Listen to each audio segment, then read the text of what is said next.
Good evening, everyone. It being 7:04 and a quorum present, I am going to call this meeting of the Plymouth Planning Board for August 28th in session. Pursuant to Chapter 2 of the Acts of 2023, an act relative to extending certain COVID-19 measures adopted during the state of emergency, signed into law on March 29, 2023, this meeting will be conducted via remote and in-person participation. Information regarding remote participation by members of the public is available on the town's website.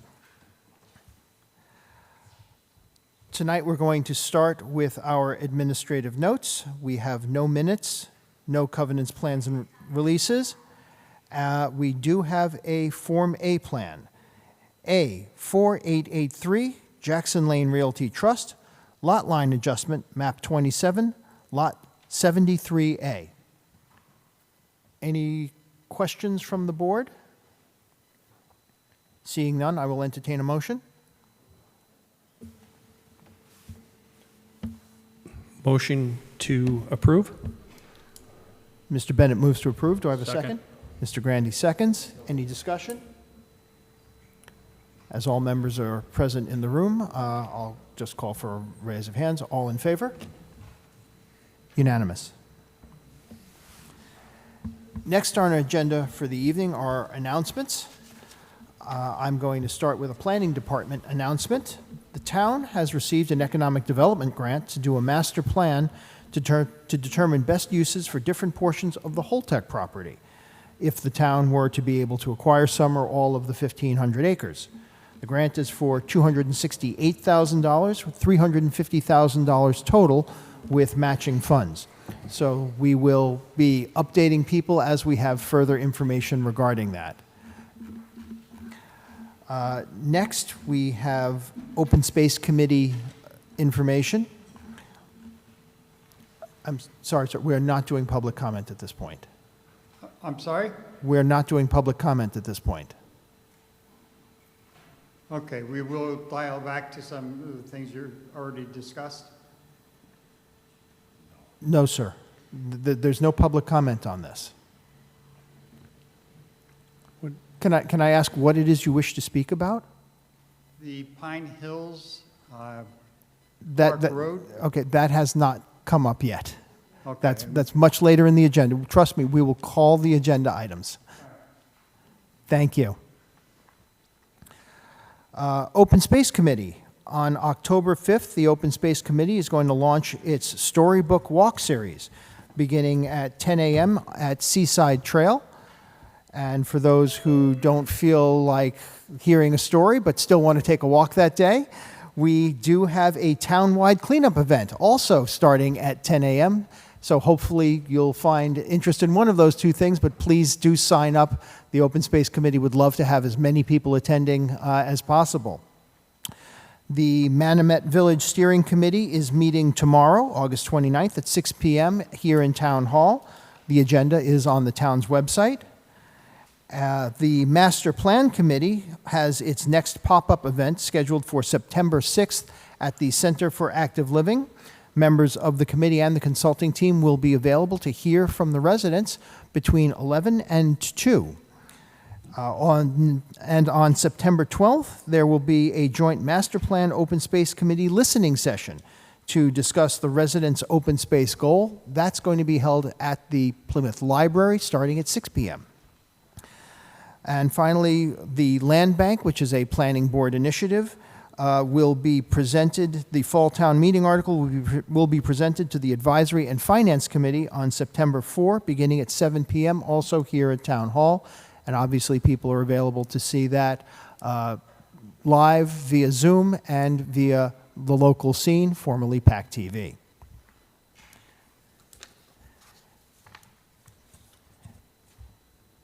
Next on our agenda this evening, we have a committee liaison update that needs to be done for the planning board. The planning board has its list that has been provided to the members. One of those liaisons, member positions, is for the Open Space Committee. I was appointed temporarily to that. I would like to continue my role on the Open Space Committee unless someone else wishes to step in and do that.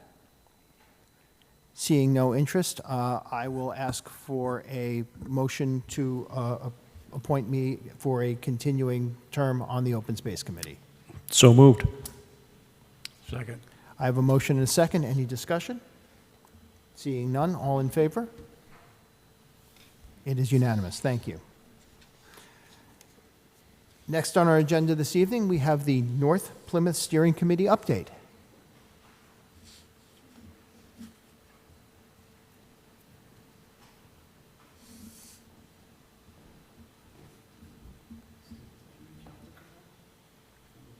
I can. I didn't want to interrupt Lee. Good evening.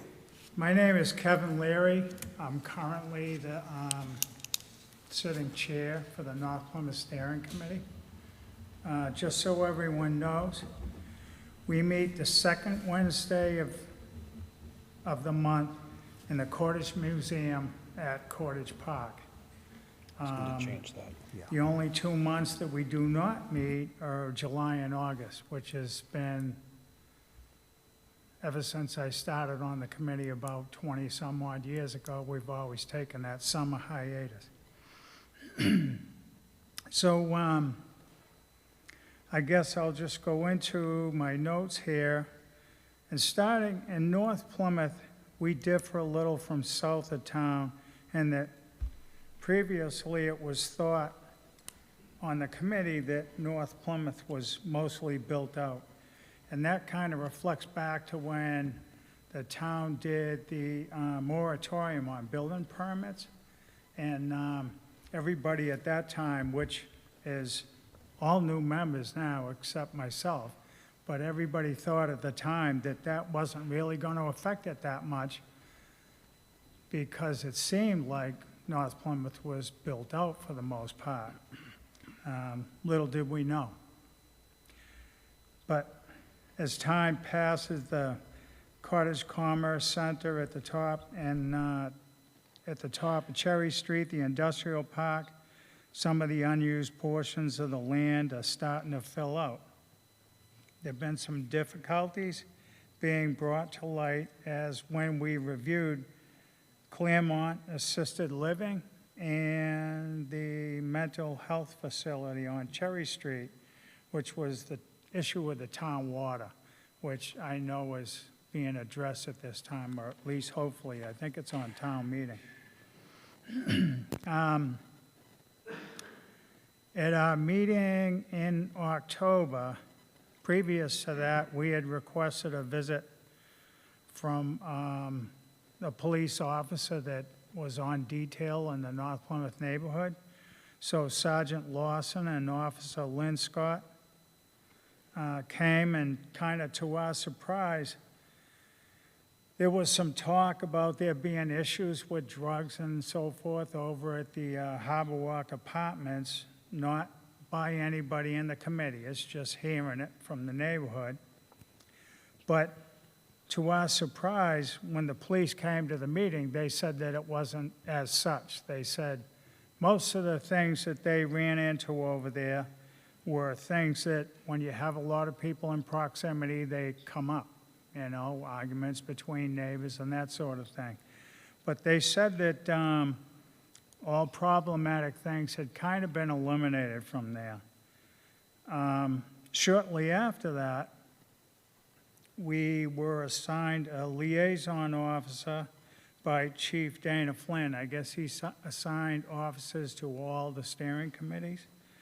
So we met with Sean, and he lives pretty much in the North Plymouth area, and he told us about the same thing. When they're out on details and so forth, it's not as bad as some of the rumors you might hear. As with all the steering committees, we advocate for our general area and review what is forwarded to us by the planning board, and then submit a letter to the planning office with comments or recommendations. Two recent meetings caused some concerns. One was the Pulte Homes project for Sandy Drive and north of Prince Street, that wooded area there. Brought out a pretty good attendance with concerns mostly focused on traffic, but it was a good meeting with about 30 or 40 people in attendance, kind of, bouncing things back and forth, but people were polite. Unfortunately, the next meeting, well, we had a couple meetings between, but the next one that we had a big meeting was for the Benny's Plaza. And I think a lot of people have heard about that. Approximately 100 people showed up to it, and the presenters were not met very well from the community. They didn't want to listen. He tried to explain a lot of things to them, what the nature of the construction business is now, office and retail, and that's how he focused in on what type of apartments they were thinking on putting there. But unfortunately, probably about 45 minutes into the meeting, he just decided that he wasn't getting a good enough reception to hang around and talk to us anymore. So he kind of called the meeting off. So for the most part, we try to find things to work on in between on meetings, as I say, having the police in, working, although we have not met with the new DPW director, but we have met several times with Nick Fiella about Veterans Field. And different times, people in the committee bring up something like the Cherry Street, where they were supposed to reconstruct the bottom of Cherry Street and change the lanes and whatnot. But I think due to the fact that we've had so many changes in engineering and DPW, I thought that probably that's the reason that it hadn't progressed too much. But other than that, we're kind of there. We do post meetings, although sometimes I do miss it. So that's about all I have. And any questions, I'd answer them. Thank you. I'm going to bring it back to the board. Mr. Bennett? Yes, thank you, Mr. Leary. Some of the things you referred to, me being somewhat new on this board, I'm not terribly familiar with, such as the mental health facility on Cherry Street. I'm not sure what you're referring to that, and perhaps you could elaborate on that somewhat, just for those who are not intimately familiar Sure. with the area. So when Claremont came to us, which was the assisted living facility that was supposed to go out, I can't remember the name of the road, but out by Sawyer's Reach, there's a dirt lot that's past the car dealerships out there. So they came to us, and I think as a committee, we thought that project was fine. We didn't think it was going to be a problem with traffic, and I think we sent a letter stating that we didn't have any real problems with it, other than the use of water, because water seems to always come up. We didn't know at the time that there was quite a shortage for some particular parts of the year, maybe when there's a lot of tourists and certain times of the day. But irregardless, shortly after that, I think within a month, we received a proposal from, I can't honestly tell you, but it was for a mental health facility on Cherry Street. And so I had an email conversation with the lawyer, because the water had come up at the time, was asking if it would affect them. And I think I think they had had similar conversations with maybe Lee's office and whatnot, and at the time, I think it was just withdrawn. And I don't know if we in fact did something with the problem, like got that pump in to supply more water when it's necessary, if that project would come back. I don't know if it's disappeared. I asked Lee tonight about the people that Cabot, and Forbes, I think it is, that's talking about the project in the Benny's Plaza. Again, that was the meeting that they weren't very well met. The meeting was publicized, not by the committee, and we were surprised at how, actually, I shouldn't say that. We found out that it was publicized the week before, so I think we figured that the meeting was going to be well attended. I had hoped that although there was 100+ people there, that they would have been, just received it a little bit better than, almost like the people when they had the Pulte project there. The Pulte project, which was building 3 50-unit buildings, one on Sandy Drive, and then I think there was 2 north of Prince Street, and possibly using Prince for one of their entrances. The people were upset about it, as a lot of people are. They didn't want to see Prince Street used. The people on Sandy Drive or in that adjacent neighborhood were concerned about the problems at the top of Hedge Road with the fire department entering and exiting there. There's issues with parking. So if you added another 50 residents down there, there was concern about that. But all of those people at that meeting, I think, were pretty well behaved. I see, thank you, thank you. Not sure if I got the answer to my question as to where or what the mental health facility was referring to.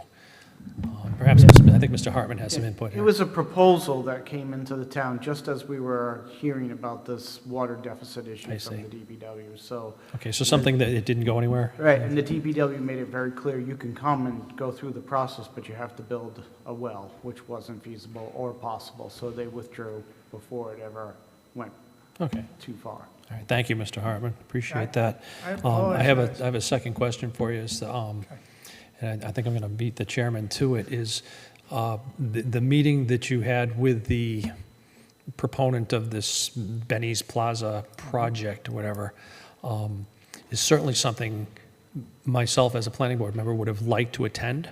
However, your meetings are on the same night as ours.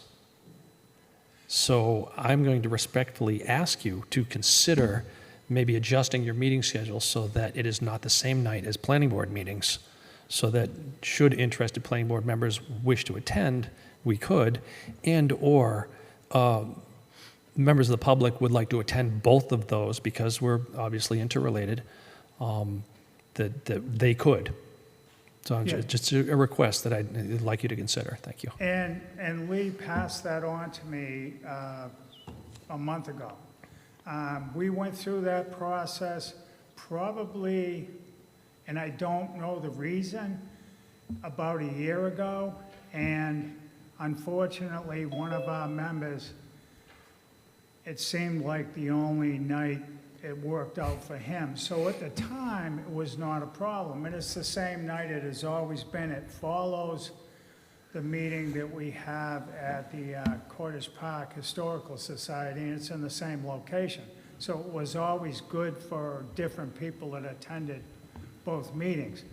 I have not had a chance, obviously, I didn't have a chance at the meeting with the people for Benny's Plaza, but this next coming meeting, I was going to bring it up. And Thank see. you, much appreciated. I think in the interest of allowing everyone who has an interest in speaking about this, and whether this be your committee's venue or the planning board's venue, that they should have that opportunity rather than being sort of shut out from one or the other meeting. Yeah, and Mr. Blanton is our liaison, and I have been sending him emails after most of our meetings. I apologize, but the last meeting, I just didn't even know what the hell to put in the email, so I didn't send one along. Understood. So I want to thank you for your long and continued service, and hopefully I look forward to working with you in the future. Oh, you're welcome. And we'll attempt to change the night. I don't have any problem at all with it, but it's one of our longstanding members that you guys see all the time, and he's got too many meetings on his plate. So we'll see what we can do about it. Thank you. Thank you. Mr. Grandy? Hi there, good evening. I want to thank you for everything that you do for the town and the steering committee as a whole, because I think it's very important for the participation that everyone does as far as the steering committees are concerned. And I understand the meetings were on Wednesday, because Cedarville Steering Committee meetings were on Wednesday nights, your meetings were on Wednesday nights. In the past, the planning board was on Monday nights, so there was no interference with Wednesday night meetings that were being held by steering committees in other committees. It just so happens that we are now meeting on Wednesday nights, which is advantageous for staff, and so we changed it to Wednesday nights, unfortunately. So hopefully you can ensure that your schedule doesn't conflict with a Wednesday night meeting of the planning board going Yeah. forward. Accidents happen, things happen. So I think it's important that at least the liaison, which would have been Mr. Baldwin, was able to attend that meeting, because we were discussing it that evening, like, well, we have a meeting tonight, nobody can go.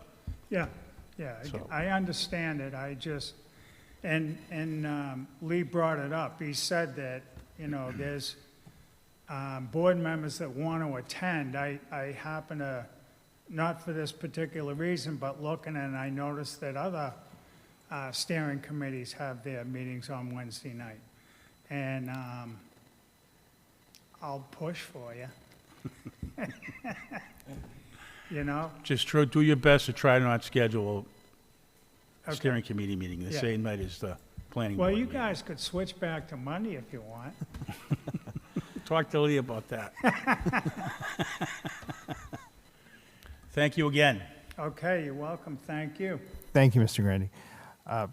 So I'll echo what my fellow board members said and look forward to hopefully. So again, Wednesday isn't the problem. It's the second and fourth Wednesdays that we meet. So if you want to meet on the first and third Wednesdays, I'll be there. Thank you very much.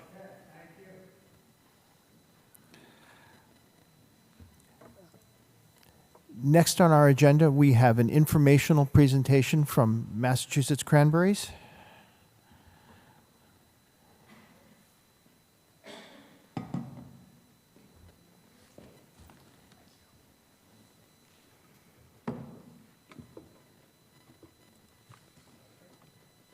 What's that?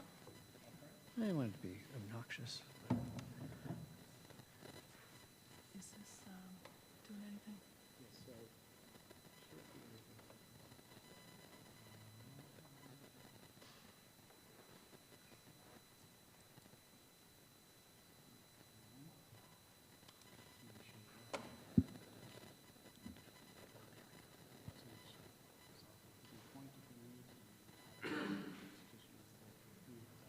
Wheel down it to advance.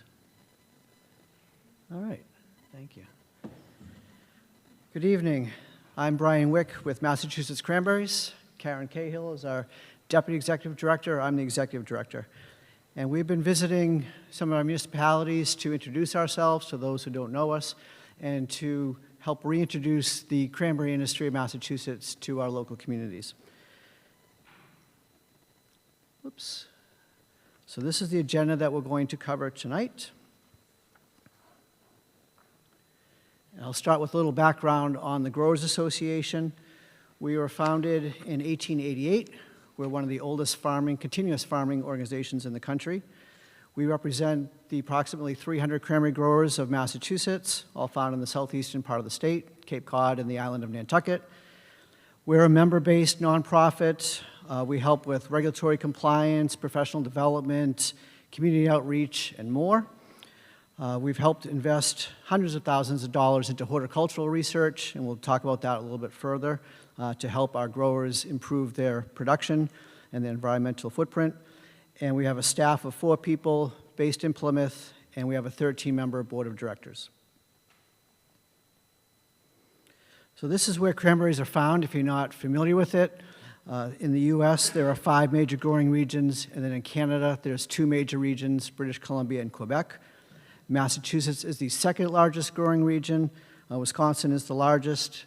And for those who are familiar with the United States, I just noticed tonight, didn't have time to change it, our little red dot is in Minnesota, not Wisconsin, so apologize for that. But it is, in fact, Wisconsin, the largest growing region, then Quebec, followed by Massachusetts.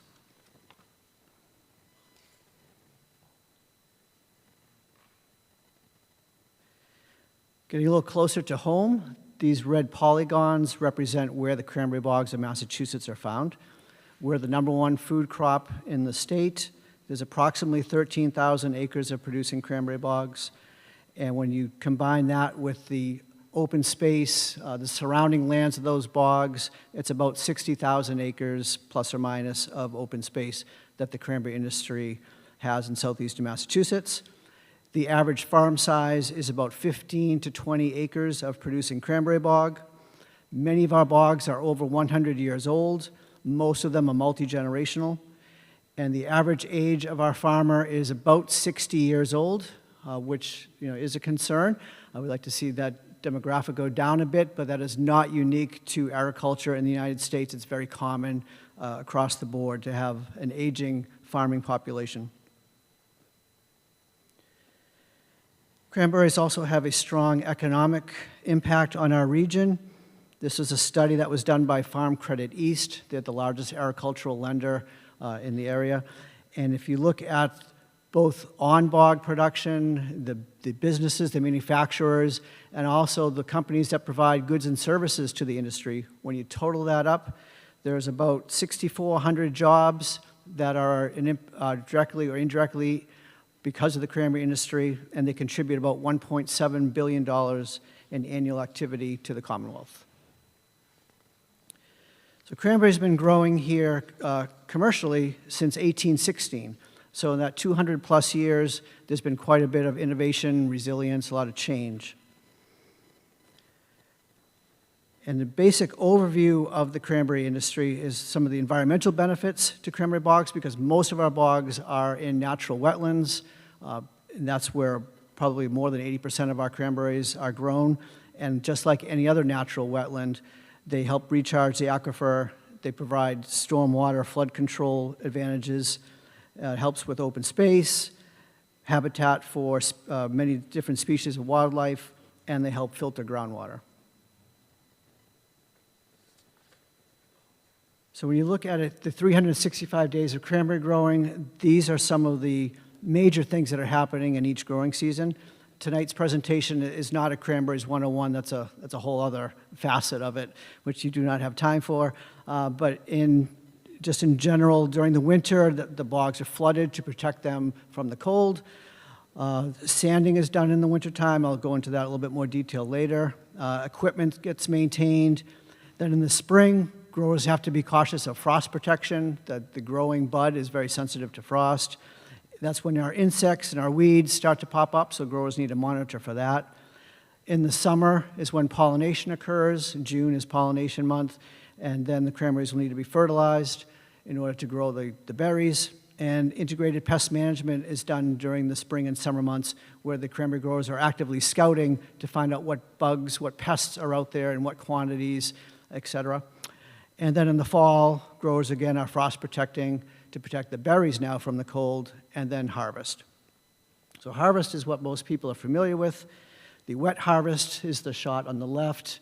The name is pretty much self-explanatory. About 96% of our cranberries are harvested wet, and those are berries that will be ultimately used for cranberry juice, sweetened dried cranberries, cranberry sauce. The other 3 or 4% of cranberries are picked dry. That's the shot on the right, dry harvesting, and that is fresh fruit. In Massachusetts, you cannot have wet harvested fruit and try to put it in some type of container and store it and shell it in stores. It quickly breaks down and rots, so that's why fresh fruit has to be grown or harvested dry. So the UMass Cranberry Station is our horticultural arm, really the lifeblood of our industry. It's been in existence since 1910. It's part of the UMass Amherst system, and housed at the Cranberry Station are UMass professors, scientists in all various disciplines, entomology, physiology, nutrition, etc. And we also have USDA Agricultural Research Service researchers who are also PhD caliber.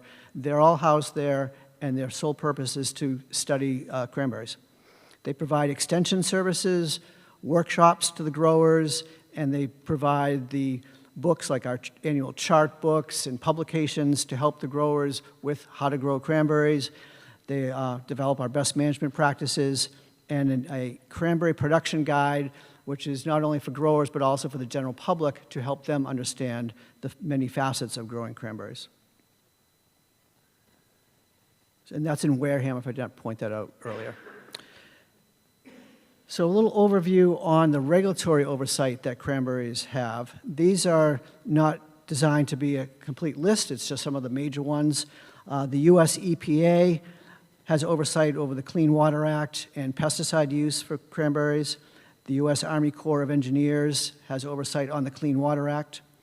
The Mass Department of Agricultural Resources oversees our pesticides and our nutrient management. The Mass Department of Conservation and Recreation oversees dam safety. The Mass Department of Environmental Protection oversees Wetlands Protection Act and the Water Management Act.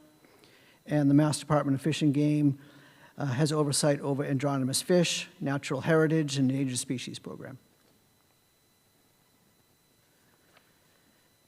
So over the last 20 or 30 years, there's been a change in the competition for growing cranberries. Where Massachusetts used to be #1 up until the mid-90s, Wisconsin and Quebec have surpassed us, and that's not going to change. In this photograph here, the one on the left shows a typical Massachusetts cranberry bog built in natural wetlands, followed the natural contours of the land. Many of the bogs were built by hand. Contrast that to the right with these newer bogs that are built with modern equipment. They're perfect rectangles. That's what you see in Quebec and Wisconsin.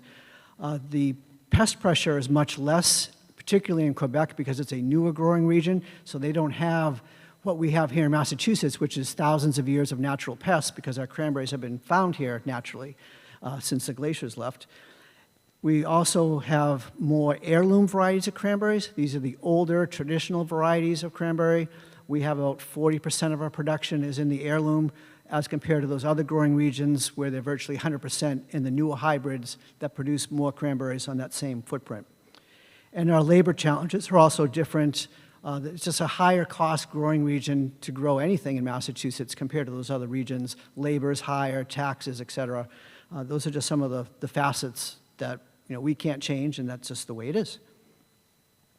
But it certainly provides a more challenging competition to our growers here. So water use, as I mentioned, is regulated by the Mass Department of Environmental Protection. Growers over 4.6 acres need to have a Water Management Act registration or permit to utilize their water on their property. And water is used for irrigation, frost protection, a practice called late water, which is an old practice that's coming back more into vogue now, where a bog is flooded for about 30 days in the springtime. And what that does is that, #1, you don't have to frost protect because your bog is flooded with water, but it also helps eliminate or decrease your pest pressure. Your insects, your eggs can't hatch and come out because the water's on the bog. Your weeds can't germinate, and your fungal pressures, your diseases, are also lowered as well. So it's a practice that can't be done every year because it does reduce your yield in the year that you apply that practice, but it does help improve your overall pest pressure by doing that occasionally. So we're seeing that again. And then flooding for harvest, and also in the wintertime, as I mentioned, for protection. So tailwater recovery ponds, these are ponds that have been developed over the past 20 years or so Not every grower has them, not every grower needs them, but what they are is a water source that is dug on their property, and it provides additional water storage for the grower, which is becoming much more important now with the frequent droughts that we're having. Many of our bogs are now challenged with access to the water. But also, they have an important environmental benefit to the discharge, the potential discharge of pesticides and nutrients off-site. And what they do is they can collect all your in-season water, goes back into these holding ponds, where it's then not potentially released downstream or to some other water body. So that's both an environmental benefit in terms of water quality, but also water quantity as well. And the other important natural resource is sand. So sand is required to be an essential part of good bog management. Every 3 or 4 years, a layer of sand is ideally added to the cranberry bog surface, and this provides basically a natural fertilizer to the plant. Sand is the growing medium that the root system is grown in. It's not grown in the peat layer underneath, it's grown actually in the sand layer. And by adding new sand, you can get new roots, which provides new uprights, so you get a healthier vine canopy of cranberry bogs. But it also acts to cover up insect eggs and weed seeds and fungal spores, so it's a natural pest management tool as well. And thirdly, it'll also help with the drainage of the cranberry bog. Cranberries don't like to be wet, even though they're a wetland plant and they can live underwater for long periods of time. During the growing season, you want your cranberry bog relatively dry, and so as a result, that sand helps to eliminate surface water. So there's also sand can be used when you're renovating a cranberry bog, and that's taking an old cranberry bog out of production and planting new vines. The vines are planted in that sand, so you need a fresh layer of sand. Could be 8 to 10 inches thick. Tailwater recovery ponds are involved in the extraction of sand, and bypass canals is another cultural conservation practice that's encouraged for bogs that have streams flowing through the middle of them, which is what was typically what a cranberry bog had in the 1800s into the 1900s. By bypassing it, you take that stream and you bypass it around your bog, and so now the stream, the fish, go around the bog, and you leave the interior of the bog just for the bog management practices itself. So chemical use and fertilizers. So these are both regulated by, as I mentioned, the Mass Department of Agricultural Resources. For fertilizer, it's supplying the natural nutrients that aren't there already. So cranberries have the benefit of not needing a large supply of nutrients. As compared to other agricultural crops that are commonly grown, cranberries do not need a large amount of nutrients, but they do need that supplemental nutrient for sure. They're typically applied in the spring or the summer. Spring would only be if there is a nutritional deficiency in the plant. Otherwise, most of the fertilizer is applied just when the cranberries are going from the flower stage to the berry stage. It's called fruit set. You're setting the crop. That's when most of the nutrients go on. They're applied by helicopter, by the majority of acreage, but also there are ground rigs that can apply it, and you can use the old-fashioned hand crank system as well. There are some growers starting to dabble in liquid fertilizer, and I say dabble because the science has not completely caught up to what the needs of the plant in terms of the right formulations of liquid fertilizers. That's where we turn back to the Cranberry Station, and they're helping us to work on that, to develop that. So the liquid fertilizers could be applied through the irrigation system. Pesticides are applied generally in the spring. Depends on the year, but your insects tend to emerge in May, and then they'll continue into early July. Generally, past early July, pesticides are no longer needed on cranberry bogs. And beyond that, the how and why of cranberry use with chemicals follows what's called integrated pest management.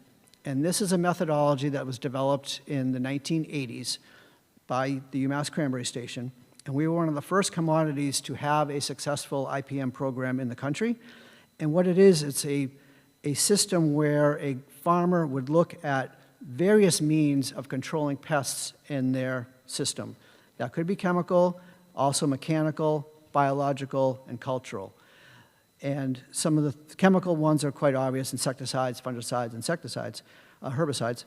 Mechanical could be hand pulling weeds, mowing, pruning.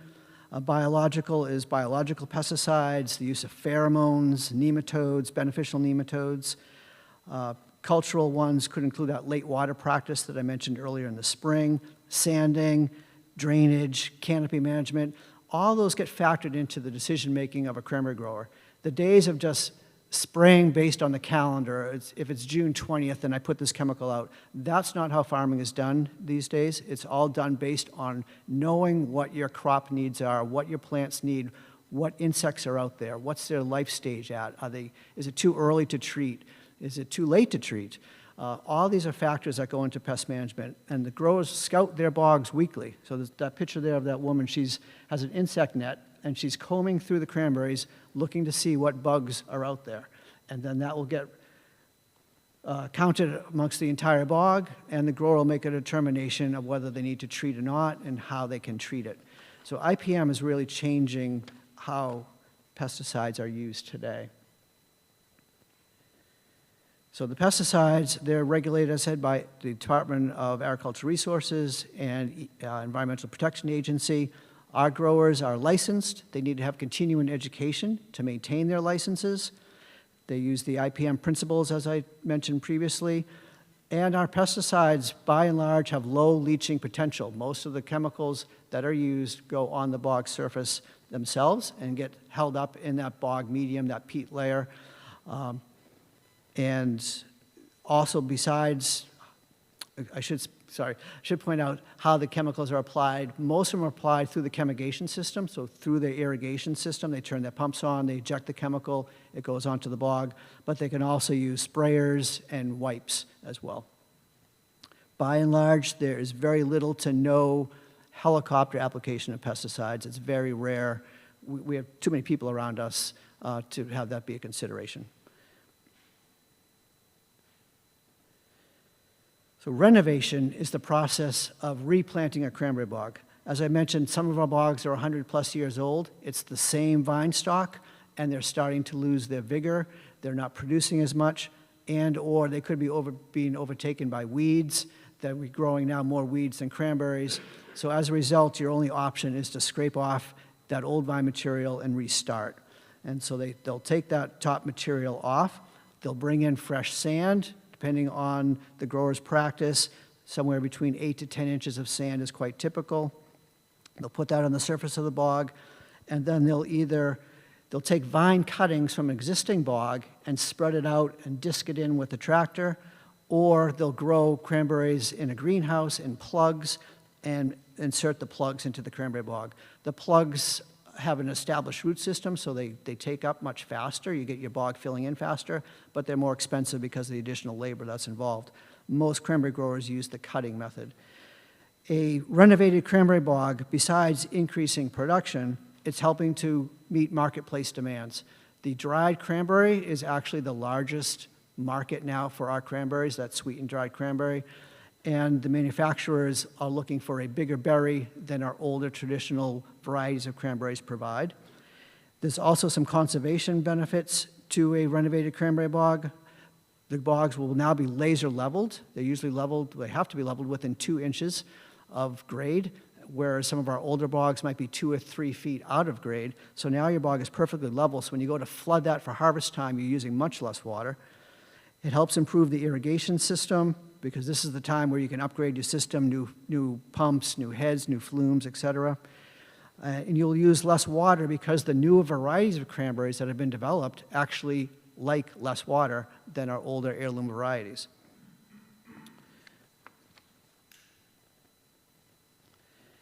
And the other piece that you may be hearing about is bog restoration. So not to be confused with renovation, restoration is taking bogs out of production, retiring them permanently. And we're seeing more of that now for various reasons. And we have some government programs that are helping growers incentivize to do that. You've seen many examples of it here in Plymouth. I think you're familiar with this process. But what happens is the agricultural rights are purchased by one of these government programs, and that eliminates the future use of agriculture. A conservation restriction is then put on the land, And oftentimes, they'll go one step further and actually restore the cranberry bog back to its natural wetland form. They'll take some of those straight lines of the ditches and put curves back in them. They'll mix up the soil, allow natural vegetation to regrow. And this is basically a retirement option for some of our growers, either in part or in whole. In part, for some of our growers, they are looking to retire some of their lower producing bogs. They may be environmentally sensitive areas, and they're looking to take some of those bogs out of production permanently, take the income that they receive from that program and reinvest it in the rest of their bogs. The other option is to basically retire their entire farm, and that's their retirement plan. So we are seeing some downsizing in the industry. Probably over the next 5-10 years or so, you're going to see more of this as some of these older bogs that really just are not economically viable or environmentally viable will be taken out of production. I should have mentioned when that restoration process was when bogs were being renovated, that costs about $50,000 per acre on average. And when your average age of your farmer is 60+ years old, you might not be wanting taking on a big project like that if you're not going to be in it for the long term. If you don't have the next generation behind you, your best option might be to retire that acreage. So we're going to be seeing some more of that in the next few years. I think on the whole, the production in Massachusetts will stay about the same, but we have less acres and probably a few less growers. And that's because the growers that are remaining will be renovating their bogs and increasing their production, offsetting what was lost in the retirement. And then we have diversification. So the land is the farmer's greatest asset. Farmers are considered land rich, cash poor. Cranberries are not much different than that. So some of our growers are looking for alternative income streams to help with their production. Some of them are looking to grow other crops. This is really challenging in our soils because most cranberry lands are relatively sandy and don't grow a lot of other crops. But some are trying this. Strawberries are grown by some, blueberries. Forestry is something that some our growers do, where they'll manage a forest. Alternative energy is becoming more popular. Again, another one I'm sure you're familiar with here in Plymouth, where growers are looking for solar primarily as an income stream on their bogs. Agritourism is becoming very popular as more people are looking to better understand where their food comes from. They want to visit farms, and they're willing to pay for that experience. So we're seeing more agritourism opportunities. And then there's government programs that help with all these things and more to help our growers, whether it be a state or federal program, to help them stay viable.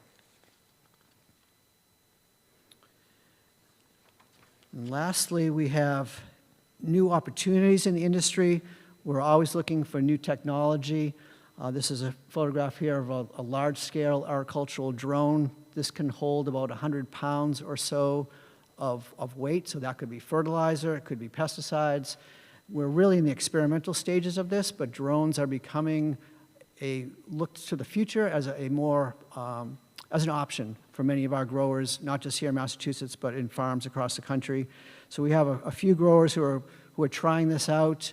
It takes a lot to learn. You have to be basically a pilot to fly these large-scale drones. There's a lot that goes into that. You can't just go and buy one off the shelf. They're rather expensive. But we're going to probably see more drone use in the coming years here in Massachusetts, which might replace some of our other methods of applications. And it could be particularly helpful for bogs that have a lot of neighbors nearby, where now you can use a drone to apply these chemicals, fertilizers, and minimize helicopters and other means. It's very much precision agriculture. We're seeing more and more of that, where growers are looking to fine-tune what they do on their bogs. We're also investing heavily in research. To compete with those other growing regions, we have to put more money into research in order to come up with the new methods of growing cranberries here in Massachusetts. And the final piece is workforce development, something that, again, I think everyone in the room is aware of. We have labor shortages. Farming is a tough job. It's not for everybody. A lot of our folks, particularly our younger generation, is not as in tune to wanting to work the crazy 24/7 hours that a farm often has. And because we're in a state where there's a lot of other economic opportunities for them, they're turning to other jobs. So as a result, that's part of the reason why we're seeing that challenge with the aging workforce, labor force in Massachusetts. And that is a quick, hopefully quick to you, overview of cranberries in Massachusetts. Any? Thank you very much, Brian. I'll let the board members ask questions at this point. Mr. Grandy? Hi, and thank you very much for the presentation. It was enlightening in certain areas. Some things I already knew, but that definitely helped out, and this booklet I'll hang on to. I know you're getting into the solar panels on bogs. Do you have an example somewhere where that's worked and it isn't affecting the bogs and helping out the cranberry grower itself? I'm talking about solar panels on cranberry bogs. Right, so there's two different methods of solar on farms. There's what I call the traditional one, where it's off the working acreage, off to the side somewhere, pretty straightforward. The other one is what's called dual use or agrivoltaics, where the solar panels are on or over the actual production area, and that's, I think, what you're asking about. So that one, that's a much newer approach. The state came out, I believe, in 2018 with this SMART program, as they called it. Far as I know, I have not seen a bog. I think there's a couple bogs that I'm aware of where they just were installed this year, so this would be the first growing season. And beyond that, there hasn't been any that's been long-term established where you could say this is the results to that. And the problem that I see in that initial year, or maybe the initial couple of years, is there's going to be damage done when those solar panels go out there. There's no getting around that. As careful as they may want to be, there's going to be damage to the bog. So I think your production is going to be down as a result initially. But those growers that are looking into it, have studied it, say that they can do it. The research is very preliminary. The UMass Cranberry Station is looking into that as well, but we don't have enough experience to know for sure what the entirety of that long-term effects is. I think there's enough evidence to say, yes, the cranberries will grow. What that total impact will be, I think, is to be determined. I think in drought years, it might be good because I think the shading will help. In wet years, maybe not as much, but my bottom line answer is to be determined. So you don't have an answer yet, would have been, no, we don't have it yet. Right, Short and right. sweet. But you're working on it, and hopefully 5 years from now, we'll have Exactly, a yes. little bit more information to make proper decisions. There'll be real case examples, Yep. right? So unfortunately, the state came up with the program before the research had been done. In an ideal world, the research would have been done first, but You mean the cart It before the wasn't. horse? what's that? The cart before the horse? The state? Really? Come on. I don't want to disparage our state in public. I'll just say that the research was done second. Okay. That's all I needed to know, and thank you very much, sir. Thank you, Mr. Grandy. Mr. Bennett? Thank you, Mr. Wick, for your presentation. Very informative. And as Mr. Grandy said, this is something I'll hang on to for future reference. One thing that I'm curious about, and I kind of want to give you the opportunity to maybe discuss some of this, is that the tailwater recovery ponds, which by their very nature intercept the groundwater table, if I'm not wrong, and how that interacts with the fertilizer situation, with which nutrients are getting put on the bogs. Is it nitrogen? Is it phosphorus? Is it potassium? And how can you kind of enlighten the uneducated, such as myself, how those nutrients could possibly are they being attenuated by this tailwater recovery pond before it's released into either the groundwater or into our surface waters, where, as many of us are aware, that those nutrients are causing significant problems with the eutrophication and the nitrogen loading, which are maybe not the cranberry bogs are the primary culprit, more likely septic systems. The Cape Cod is putting in tens of miles, possibly in the hundreds of miles of sewer lines to address nitrogen loading in our ponds. And I just want to kind of give you the opportunity, because you obviously are very well educated in this to respond to some of those questions of how those nutrients are attenuated by the management practices of the cranberry growers. So I'll answer that best I can. the hydrologist at the Cranberry Station could answer it far better. But in my understanding, well, first, the nutrients are NPK, nitrogen, phosphorus, potassium. Those are the three major nutrients that are used in cranberries. Potassium has not been an issue with nutrient loading. Nitrogen and phosphorus are the concerns. Nitrogen when you're discharging to ocean, to salt water.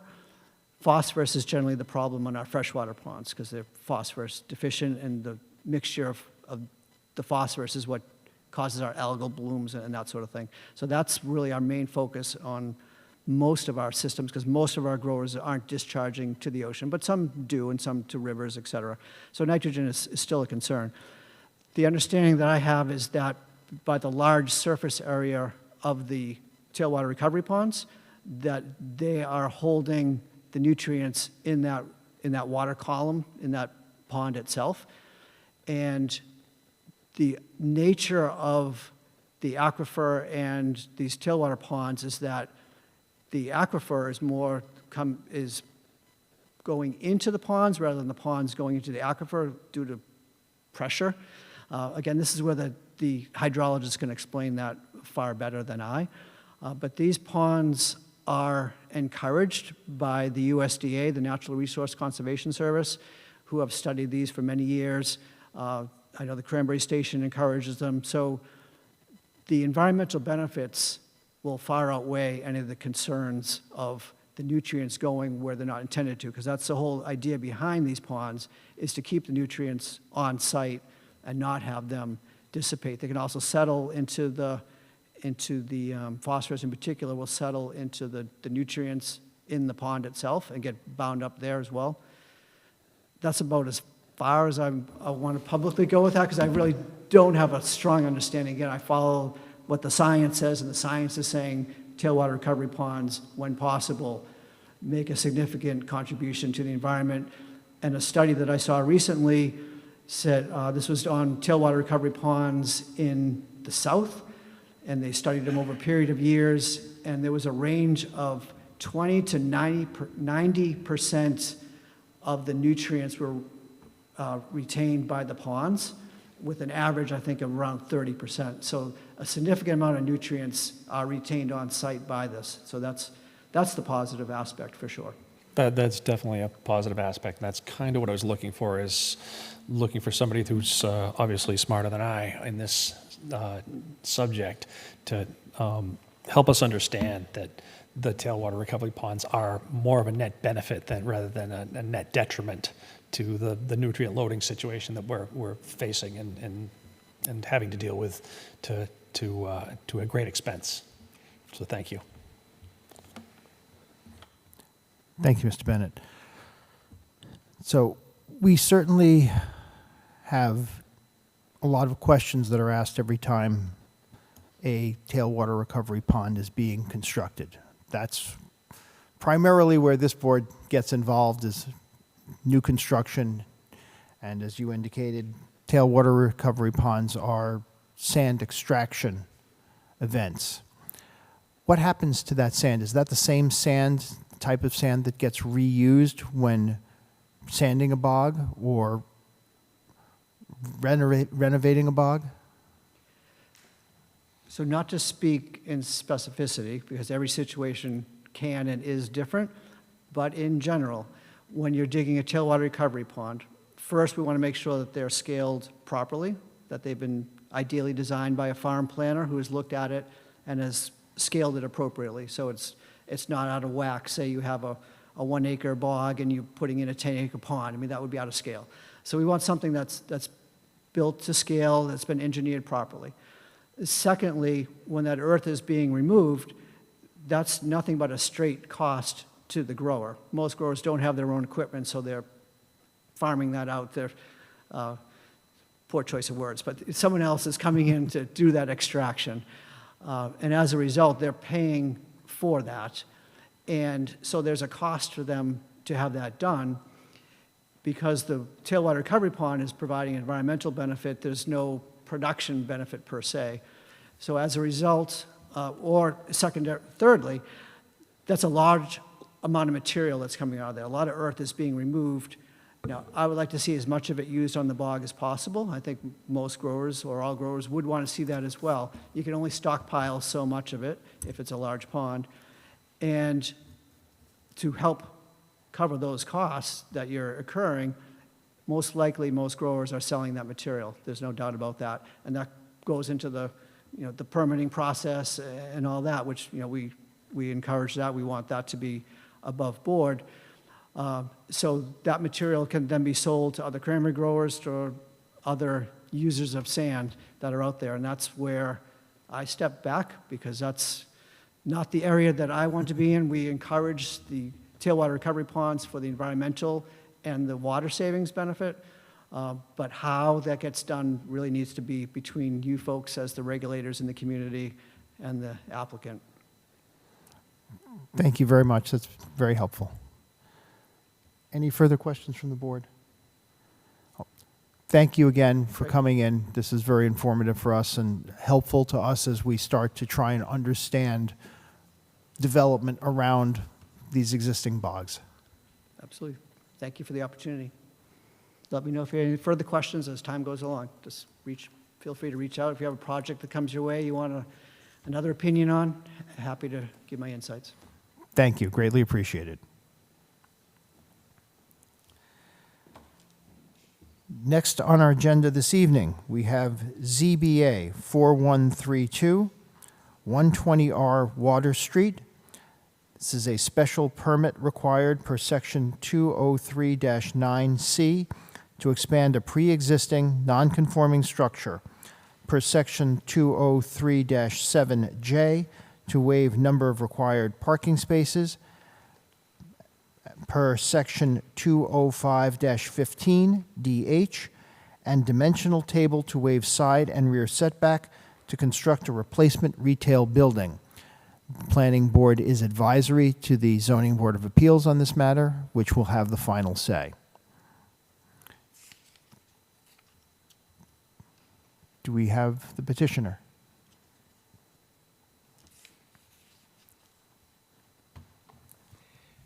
Peter Hale from Associated Engineers of Plymouth, here presenting for Romboli Family Trust Board of Appeal, Zoning Board of Appeals, case number 4132.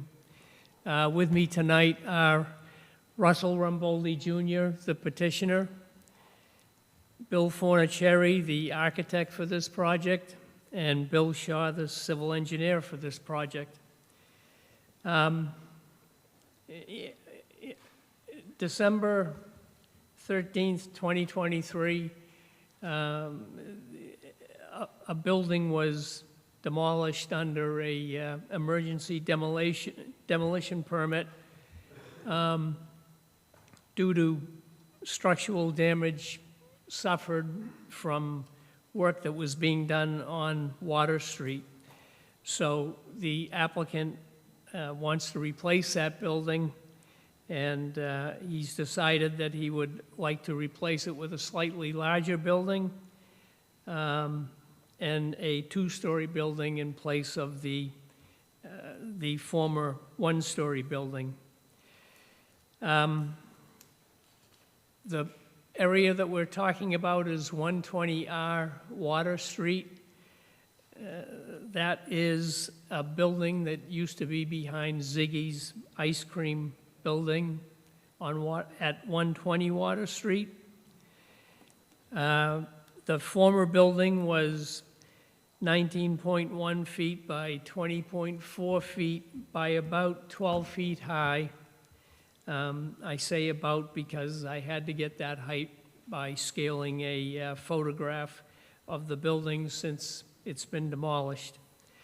The proposed replacement building would be 24 feet square, and it would be 27.2 feet high at the ridge, and there's a cupola proposed for the building that would be 33 feet high.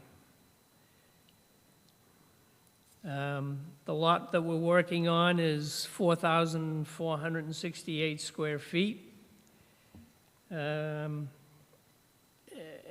and we're utilizing the setbacks of the existing building. On the rear lot line, the existing building was set back 1.78 feet, and that was measured to the eave of the roof. The left side of that building was 1.16 feet from the lot line, and that was measured to the eave of that side of the building. The right side of the building, which would be the side towards Water Street, was 19.26 feet to the lot line. And the front yard, which is actually on Chilton Street, is 86.59 feet from the former building. The proposed setbacks to the new building would be 1.77 feet to the rear line, which by the way is the line that abuts Mamma Mia's restaurant. The left lot line would be a 2-foot offset.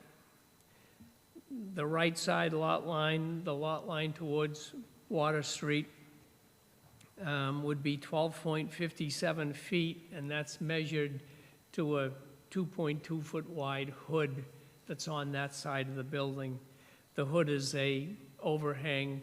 I believe it's there to help protect people that are coming into the building from weather, sun, what have you. And the front yard for the proposed building towards Chilton Street would be 82.7 feet.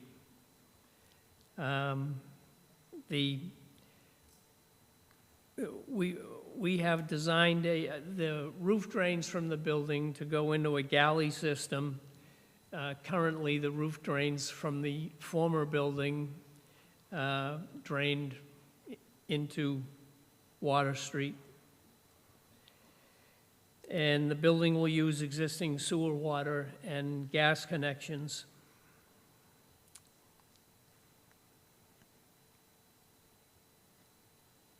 And that's about it.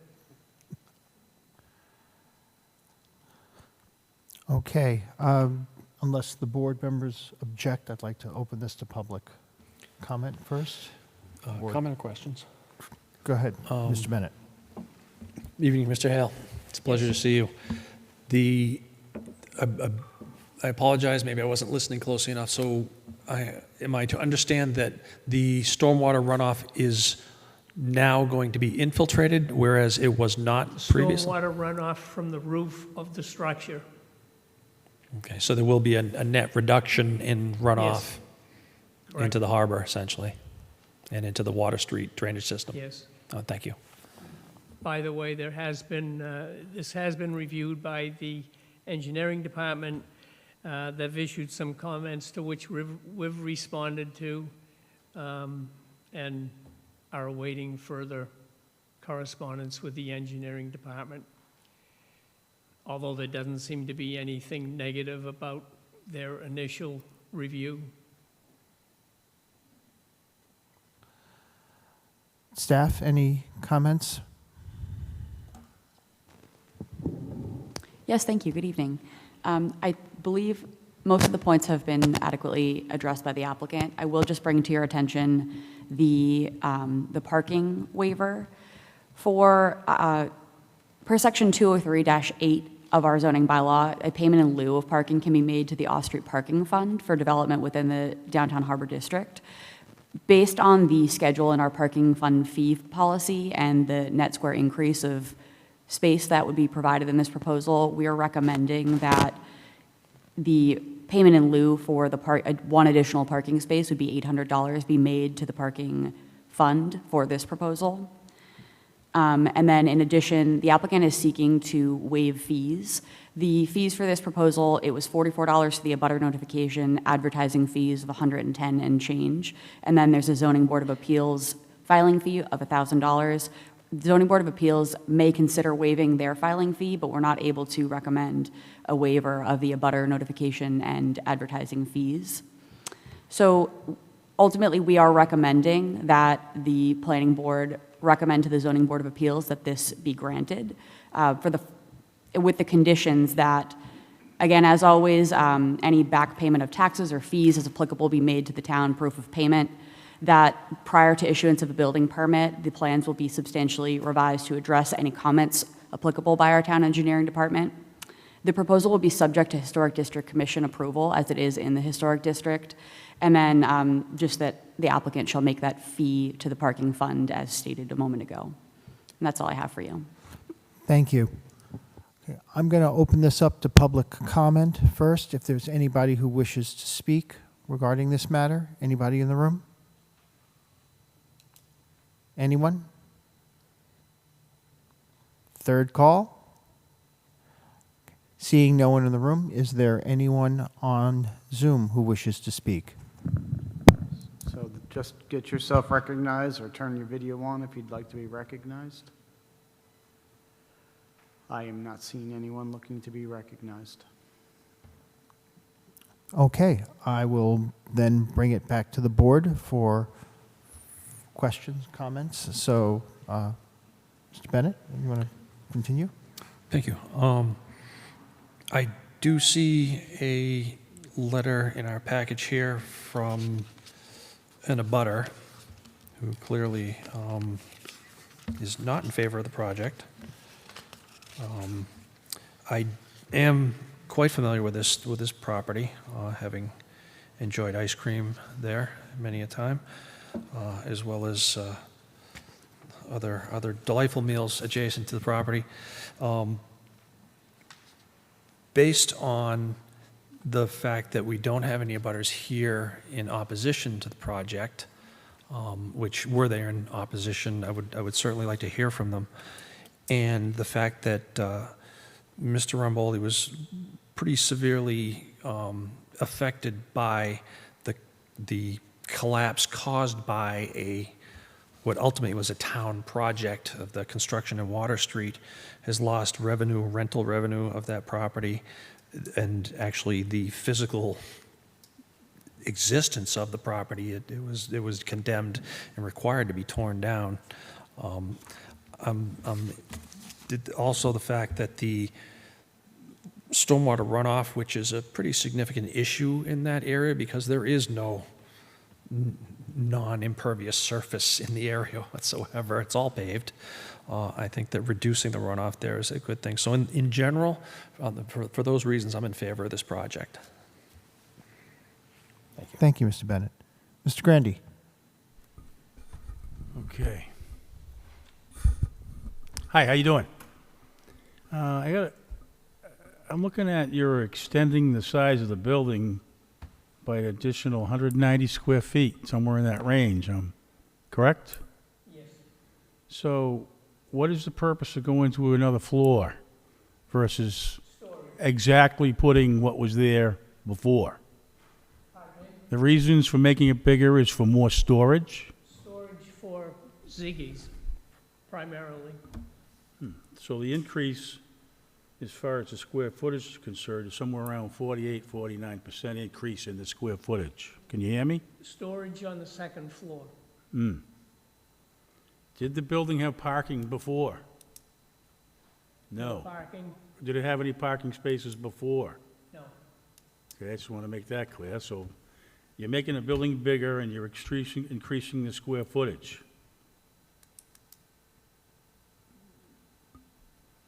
I lean more toward putting the building back the same size as it was before, is my personal opinion.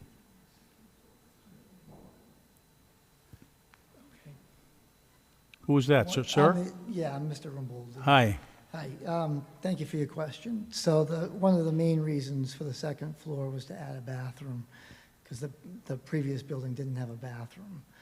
So it made it awful hard for them to operate as a retail, having to leave, lock the door, be back in 15 minutes, and come back, especially where sometimes the bathrooms close early on Water Street. Well, why have you on the microphone? I'm sorry? I'm going to ask another question while you're standing there at the microphone, Yeah. sir. Did you speak with all the abutters and the neighbors? I spoke with my immediate abutter. I know the abutters in the back came over and talked to my family at the time. I wasn't there. And I'm the other abutter on the other side. So I agree, it's very unfortunate that the building had to be taken down. Yeah, it was unfortunate.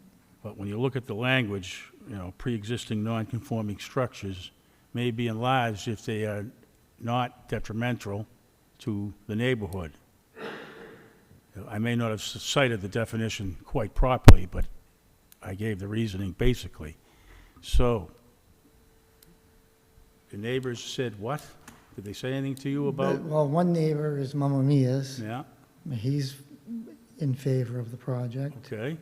The other side is myself, because it's the apartment building. And the people behind you. And the people behind, I haven't had any conversations with them. That's the They- letter you have, I believe, Yeah. from the So direct the- abutter from the rear. From the rear. Yeah. So you haven't spoken with these I haven't people as spoken of with yet? them directly. I mean, I've never had any altercation or Well, from the- favorable Have you seen response. this, the pictures that were, I haven't seen you that. haven't seen it yet? Okay. So I would suggest that you get a copy of it. I think there's one here, if we may give him a copy, when you leave, so you have it. When you go to the zoning board of appeals, you understand the position that the people behind you have. Because they show a couple of renderings that have the building raised to the second floor, which the view shed for them, they feel is being blocked as far as the view shed is concerned. So I think you're going to run into that also at the zoning board of appeals. We're only advisory, the zoning board No, of I appeals understand. are going to be making the final decision, the judiciary decision on this particular issue. So what about the local steering committee? They voted for it. They voted for it. Okay. I want to make that public, too, that the steering committee reviewed it, and they approved the building itself. Okay. And if I could, just from a staff standpoint, when we looked at it, the height is within the 35-foot. So as we looked at the expansion of the side, especially when you look at all the other structures nearby, they're all multiple stories, and it's in compliance with the height requirement. It's 2 stories. Others are actually significantly higher in the area. So that was kind of our thought process. The determination you make for nonconformity is that the proposed change is not substantially more detrimental than the existing. Correct. I do have some information that addresses that. It wasn't part of the original application. If the board chooses to view it. What information do you have?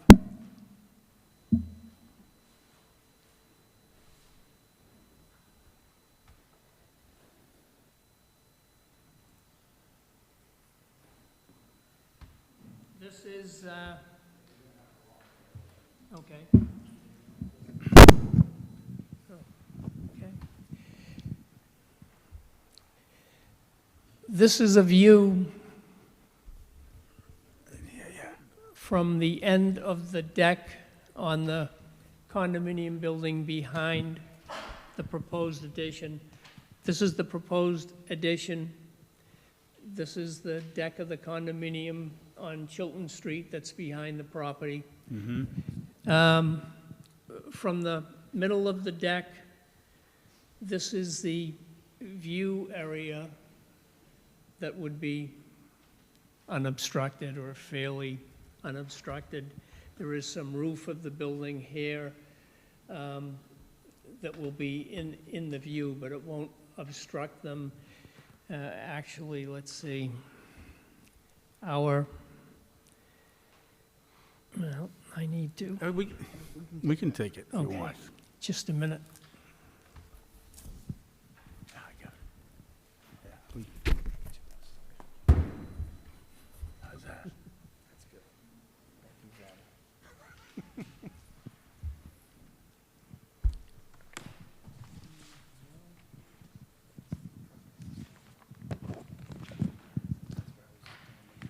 The reason that this wasn't submitted with the original application is because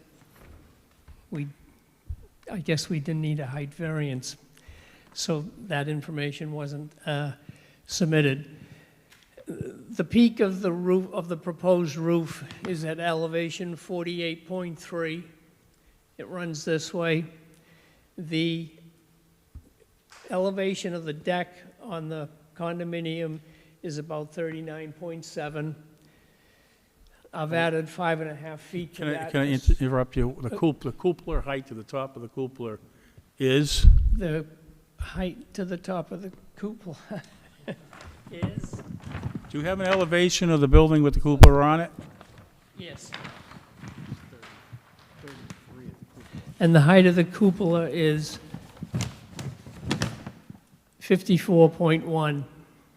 Which is 33 point something feet But off the ground zero. cupola, if you look at that, if you look at this, the cupola is in the center of the building, and the view area, the site area there kind of misses the center of the roof of the building, where we're already hitting Mamma Mia's restaurant beyond that.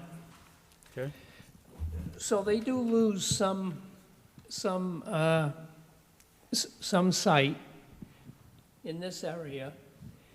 What is the pitch of the roof The on the new pitch of- building? The pitch of the roof on the new building. Bill?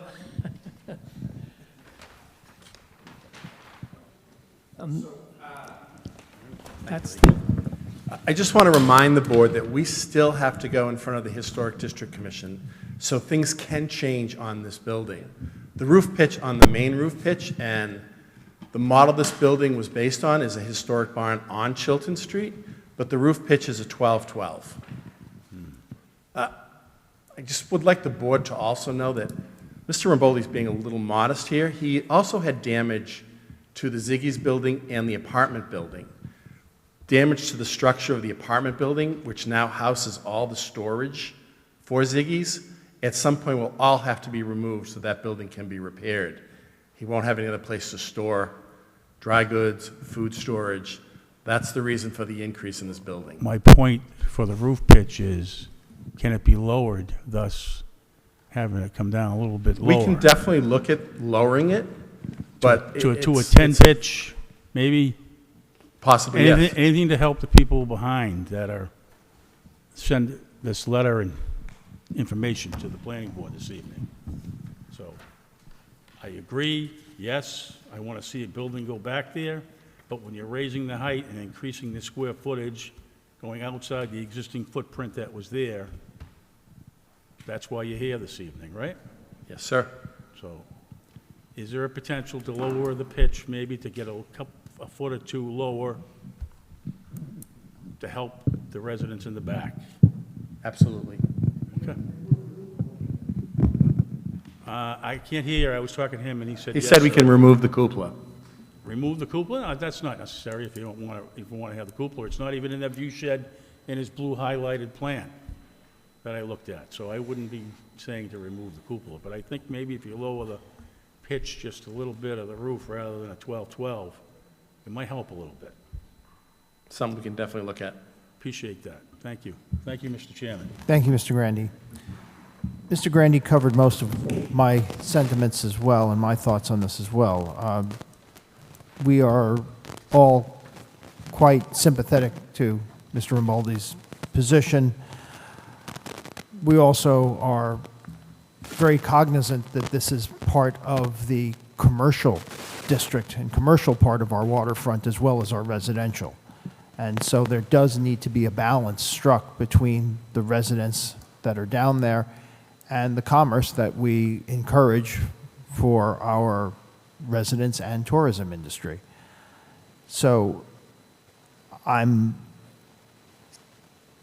with Mr. Grandy in that I certainly see no issue with the building being put there or with the parking waivers, but trying to scale the building to something that's a little bit more palatable to those whom are immediately affected by it is something that I would also favor.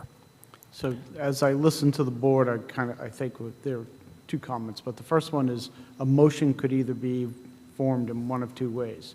that you recommend that the pitch be changed, or you could support it provided the pitch is changed. So as you think about how you want to word this, I would think, as I hear what you say, I think there are two options to either just recommend or to say you support it provided that the pitch is changed. Second thing is you mentioned the waiver of parking. The way we have this decision written, they pay the parking fund, so they don't need the waiver.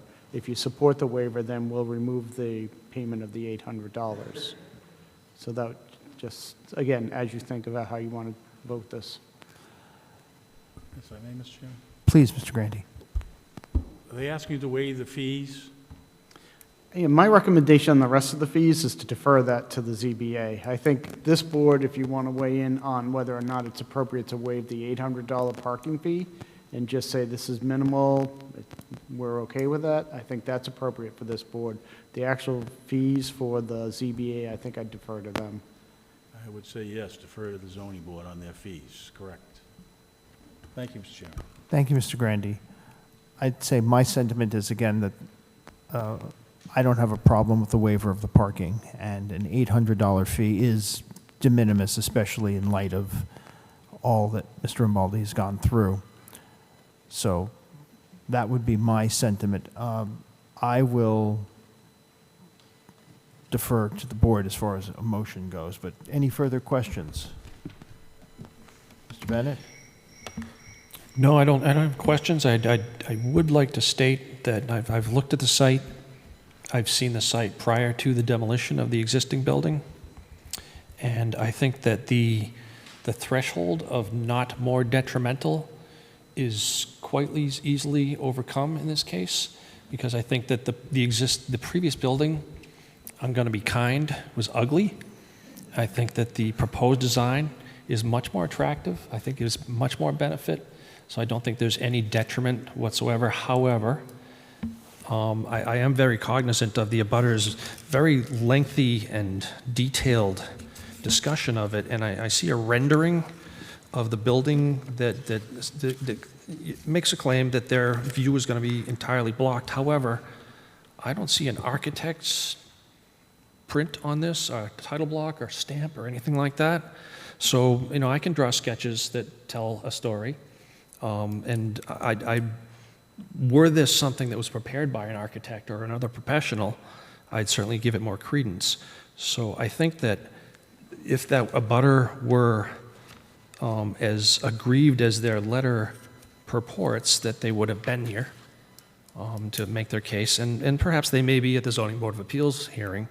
But for those reasons, I think that I'm willing to make a motion that we recommend approval, and there's the language, provided that the pitch is reduced to a 10 pitch, Mr. Grandy, I think is the Yep, correct. I did say 10, yes. I think so. So that's the motion. If Waive the parking. I'm inclined to waive the parking fee based on the harm and the I can't think of a better word, but other than harm that Mr. Imboldi's been through due to that project to all three of his properties in that location. We would use the word that Mr. Bolton used, de minimis, that the amount would be de minimis and not. That works for me too, as long as it happens. With the other staff recommendations and the review of the engineering that probably isn't done yet, correct? Okay, I'll second the motion, Mr. Chairman. Fine. We have a motion and a second. Any further discussion? Seeing none, I will call for a vote. All in favor? Thank you. Thank you. Good luck at the Zoning Board of Appeals and Thank you. the Historic District.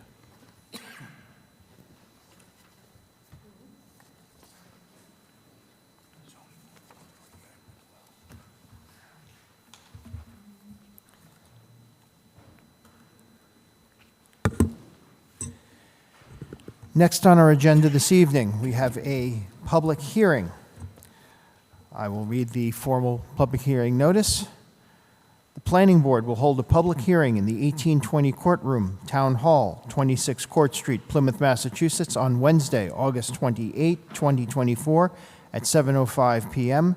to see if the town will vote to amend the Town of Plymouth zoning bylaw, Article 2, Section 203-3, Definitions, Article 7, Special Regulations, Section 207-5, Village Open Space Development, by adding waterfront, WF, to list of zoning districts where village open space development may be proposed, by adding a reference to WF to sections 203-3 and 207-5, and further correcting one clerical error in section 203-3 by striking the reference to RR that is shown with a strike-through as substantially as set forth in a document on file with the town clerk, or take any other action relative thereto.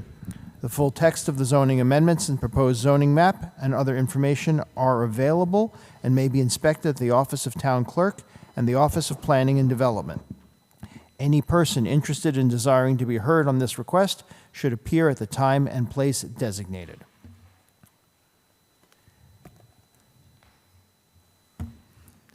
Good evening, sir. Good evening, members of the Planning Board. You may recall I was here a few weeks back on behalf of my client, Tom Drummond. I think we're probably best identified as the proponents, the original proponents of this change, and I'd like to just briefly explain what we're proposing and why. My client, Mr. Drummond, owns a piece of property located in the northerly section of Plymouth, just south of Cottage Park and the condominium development accessed off of Schooner Way. High Cliff Road is a small street along the ocean and the bay, accessed off at Atlantic Street, and my client owns 2 of the 5 homes that are currently existing on that street. He also owns the abutting 4-acre parcel, so his total land acreage there is approximately 7 acres. The property, as I said, is abutted on the north by the condominiums accessed off of Schooner Way, to the east by the Seaside Bike Trail, and some condominiums that were developed as multifamily dwellings to the west of that, and to the south by 3 single-family homes, in addition to the 2 homes that he owns. My client has been exploring for the last better part of last year what could be done with this property. His intentions right now are to redevelop the 2 existing homes, one of which he intends to make his permanent residence. A second home would potentially be carved off, depending on what we ultimately decide to do with the rest of the parcel. But what never made sense to him is development options that would result in a more densely developed neighborhood than he would prefer. Some of the people that own the single-family home next to him would prefer, and even as densely developed as the abutting properties are to his property. So we met about 3 months ago with the planning staff here, talked about our concepts, our ideas, and tried to come up with something we thought made the most sense. And what we ultimately concluded was the waterfront district, which stretches, as you can see on the map there, from basically the area just south of Cottage Park all the way down through the town wharf, and then another small section down southerly of the Plymouth Marine and ending at about Winter Street. That's your extent of your waterfront district.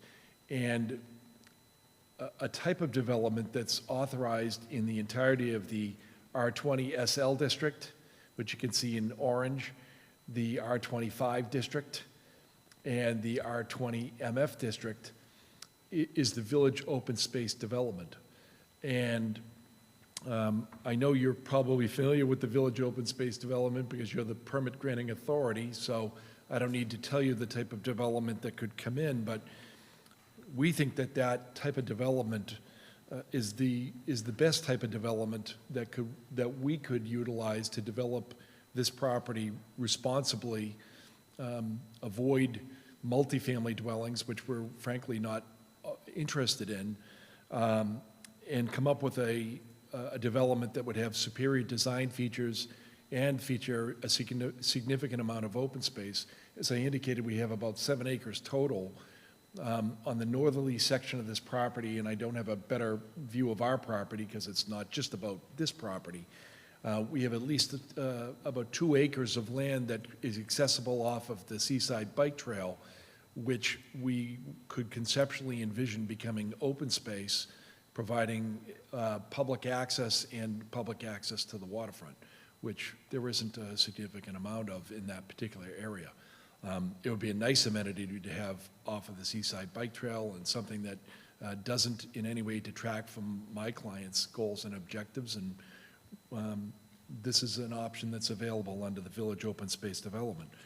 So as we got closer and started looking about our options and met with the planning staff, this omission from the waterfront district is something that we discussed proposing, and I sent a proposal down to Mr. Hartman, and we looked at it, and he even pointed out that there was already an error in the definition of village open space development because the RR district was included in it, and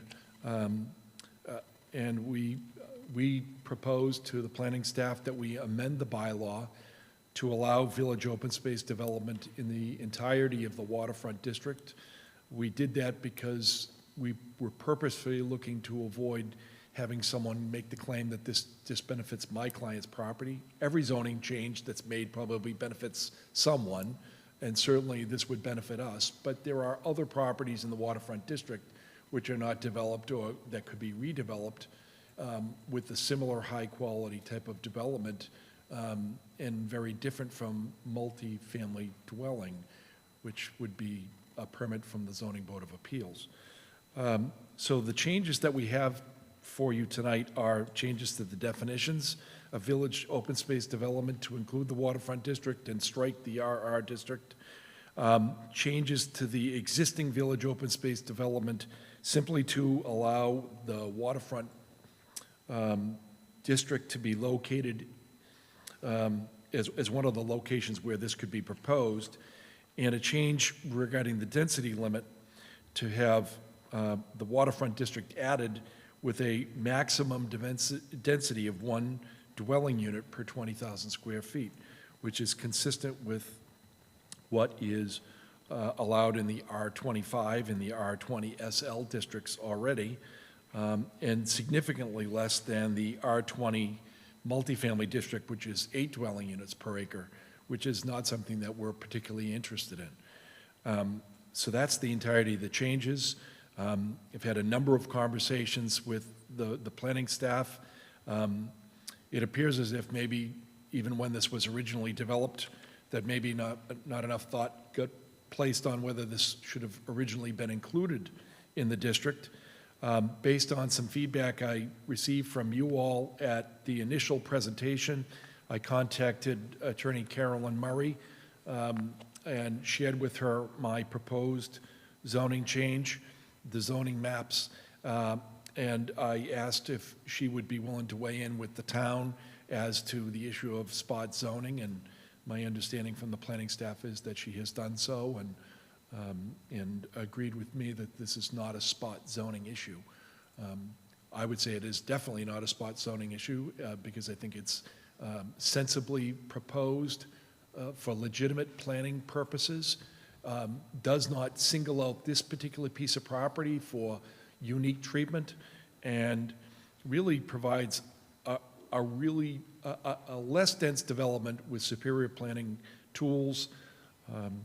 Every other aspect of the village open space development bylaw would remain in force and effect, would still need a special permit, which requires a supermajority vote of your board to propose. We just think it gives the best option that's most consistent with what we're looking to do, and we think it makes sense for the town of Plymouth. Thank you. Thank you. Staff comments? Thank you. I'll make a few points, and then I want to run through a little presentation just so you can be a tour of the waterfront district, so we're familiar with that whole district. So again, the proposal here is talking about the waterfront zone. I think it's important to note that the waterfront zone includes a lot of allowed uses that are marine or waterfront related. So any of those uses, marinas, restaurants, things that are geared towards the waterfront are allowed uses. But it also allows for single and two-family homes as well as multifamily zone. Mr. Hartman, you may want to, there's a hiss with your microphone when you moved it. Try it again, or, Okay. as soon as you moved it, it was fine, so it was Okay. just, So the zone district allows for a lot of commercial uses, waterfront related, but also allows for single, two-family homes as well as multifamily zones. And when I go through the tour, we'll see a lot of that, what that multifamily looks at. So as we looked at this from the staff standpoint, we know that when we deal with multifamily zoning in the town, we're talking about 1 unit per 6,000 square feet of area. So that's a density of about 7 units per acre. And what we're proposing here and what this proposal does is lowers that significantly to about 2 units per acre. So it's a much lower density than what people can already do by special permit through the Zoning Board of Appeals. The VOSD gives the board flexibility, and a couple things to point out with the VOSD. Gives the board flexibility to require smaller lots for the houses, but also requires mandatory open space. So on a project that comes in through VOSD, 40% of the site has to be set aside as permanently protected open space. So unlike multifamily or a single family, to use this option, it has to include 40% open space. I'll point out that there's no legal ability for us to demand that that be given to the town. We certainly have had a number of cases where people will donate that land to the town or agree to give that land to the town as part of the process, but there's no guarantee. The guarantee is that it's permanently protected. Should this get approved by town meeting, should you support it, it would then require a second round, a public hearing, a vote of the planning board, a supermajority, 4 out of 5 members, for a special permit for it to move forward. And I would point out that one of the criteria we have in VOSD before a special permit be granted is that the board finds that it's superior in design to any other alternative that could happen conventionally. And then finally, as was pointed out, there is a typo in there. For some reason, when the bylaw just had its most recent rewrite, the RR district fell in there. It really doesn't belong. It needs to be removed. So with that, I'll just run through a share screen and just run through a quick little run through of the district. So this is the beginning of the district. This is Jesse's Boatyard area. We have Cottage Park just to the north. This is Hedge Road. So the first thing we see is, as again I had mentioned, this is the condominiums that are off at the very edge of Hedge Road, and it does show you and illustrate the type of density you could see if somebody comes in on a project with multifamily. This is a property that the property owner owns and would like to come in and talk to the board about an alternative to either single-family homes or something with a higher density multifamily. As we proceed farther down south, we run into the land that's owned by the trustees for reservation. So this is Musterfield and the land they own. So nothing can happen there. It's permanently protected land. Then we come into the next piece of waterfront property, and that is associated with the Robbins Wharf condos. And again, this illustrates what could happen with that multifamily zoning that's already in place. Then as we go a little farther, and I should point out the whole time we're parallel to the rail trail. As we go down a little farther, we're now in the Nelson Field Park area. The next piece of property is this piece, which is just a single-family home that abuts or is surrounded by Nelson Field. That property has, again, a single-family house. It's a 1.6 acres in size. If they did this, they could potentially have 2, maybe 1 or a second, 2 additional dwellings. But again, 40% of that would have to be permanently protected open space. So as we look beyond the property that was mentioned, that's a potential site. The next site would be the parking areas here, although that parking that is located, so this is Water Street, this is that office building, the old Ocean Spray building. So there is a vacant property here, but that's all tied up in a special permit for the abutting property for parking. You can also see again on Caswell Lane, the multifamily, all of this has come in fairly recently to the town through the special permit process for higher density multifamily. And then as we go a little farther south, the next two properties that could be considered or that is out there is the Cold Spring Club. I don't think they have any intentions of moving or leaving. They do have wetlands on the site, but we have that site as well as the Jesse Marine off of Lothrop Street.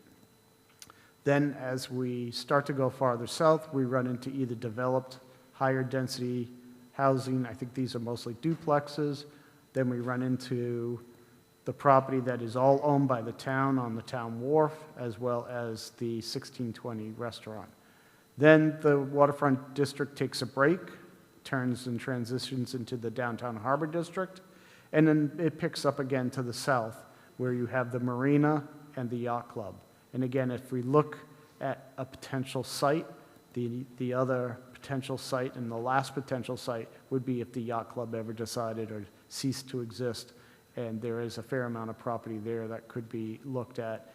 Again, pointing out if something happened here, it's not at 7 units per acre, it's 2 units per acre with 40% of the site being set aside as open space. And then as we continue down south, you'll see that off of Lincoln Street and Fremont Street, we have, again, special permits that were issued for higher density multifamily. We go into Stevens Field, which is town-owned. I should point out that this one property just adjacent to Stevens Field is all wetlands and voted by town meeting to acquire through CPC, and I believe that transfer is on its way. And then again, we take a very long break as we go farther south.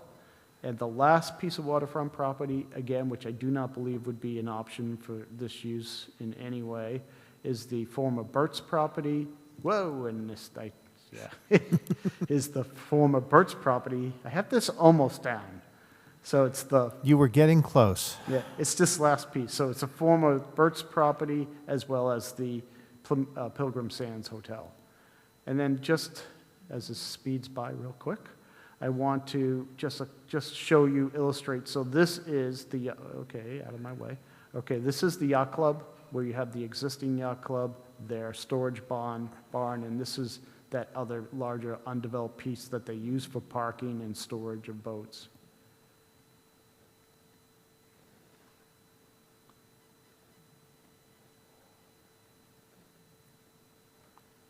This is the Jesse Boatyard in Cold Spring. So again, this is the boatyard, and you can see we have two structures there as well as boat storage, wetlands in the back, and the Cold Spring Club in front.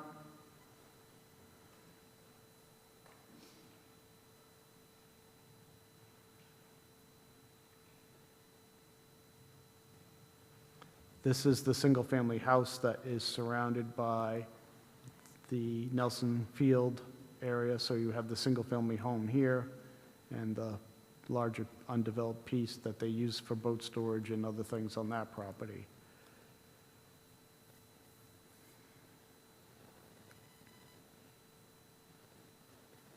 This is the property, again, that the applicant owns that we were talking about, a large field as well as a couple of, there are two existing homes associated with this on the property.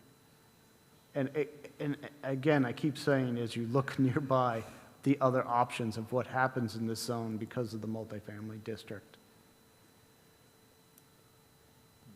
And then this is the last piece again on the north. It's the Jesse Marine Boatyard on Hedge Road, so you can just see that boatyard. That boatyard is really just this immediate area here, as well as that land that is with a few single-family homes here. So again, as we looked at it from a staff standpoint, at first I thought, well, this is okay, and I don't have an issue with it. But the more I look at the other options for multifamily, I think this does make a lot of sense to give property owners an option for not multifamily, maybe a little more than single family, but something that creates permanently protected open space and also allows for some additional development that can be a little more flexible than any kind of traditional zoning that we have for multifamily or creation of subdivision roads and those things. And again, I'd point out supermajority of this board, and you have to find that it's a superior in design. So again, I think this makes sense. It's a little unorthodox, but again, I think it makes sense. Thank you. Thank you, Mr. Hartman. I'm going to open this up to public comment. I will stress that what is before us tonight is the proposed zoning modification and not any particular project which may or may not be built should town meeting agree to change the zoning. Do we have anyone in the room who wishes to speak regarding this proposal? Please come forward.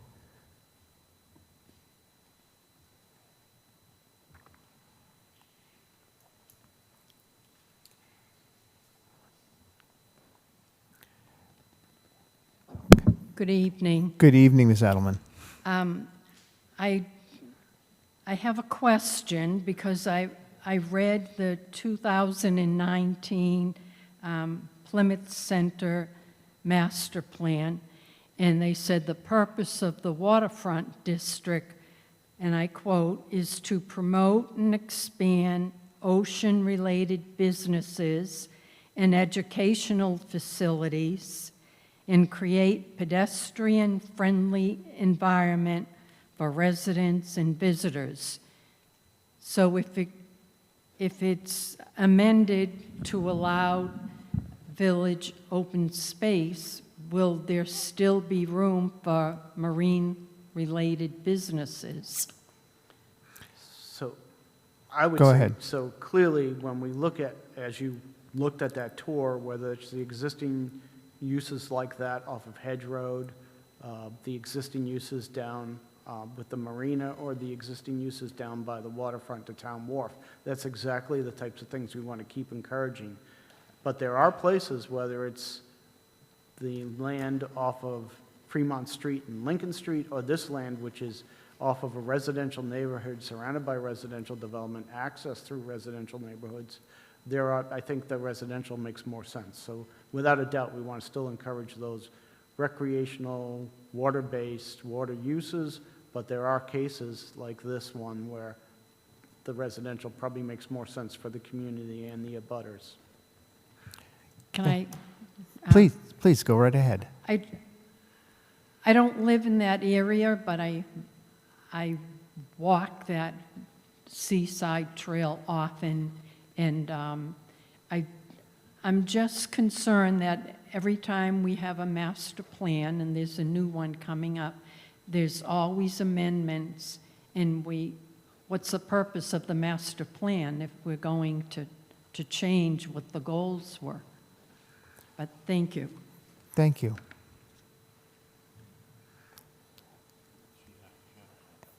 Yeah. Please.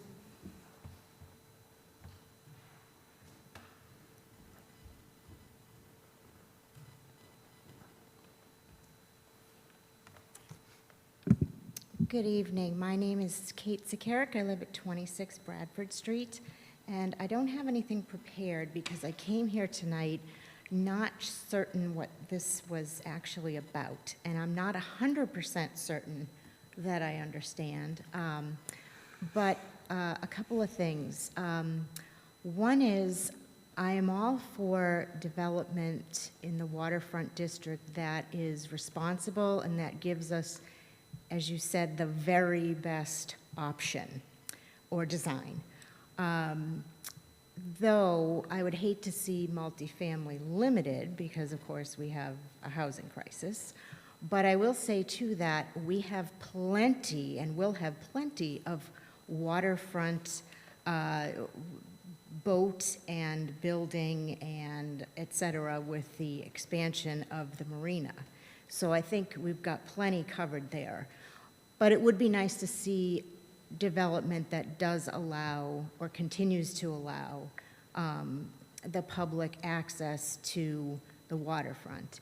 And as you were saying, the education piece as well. It would be nice to see, whatever your client has in mind. It would be nice to see exactly what it is that he's talking about doing or maybe doing. Because again, I don't quite understand what the ask is.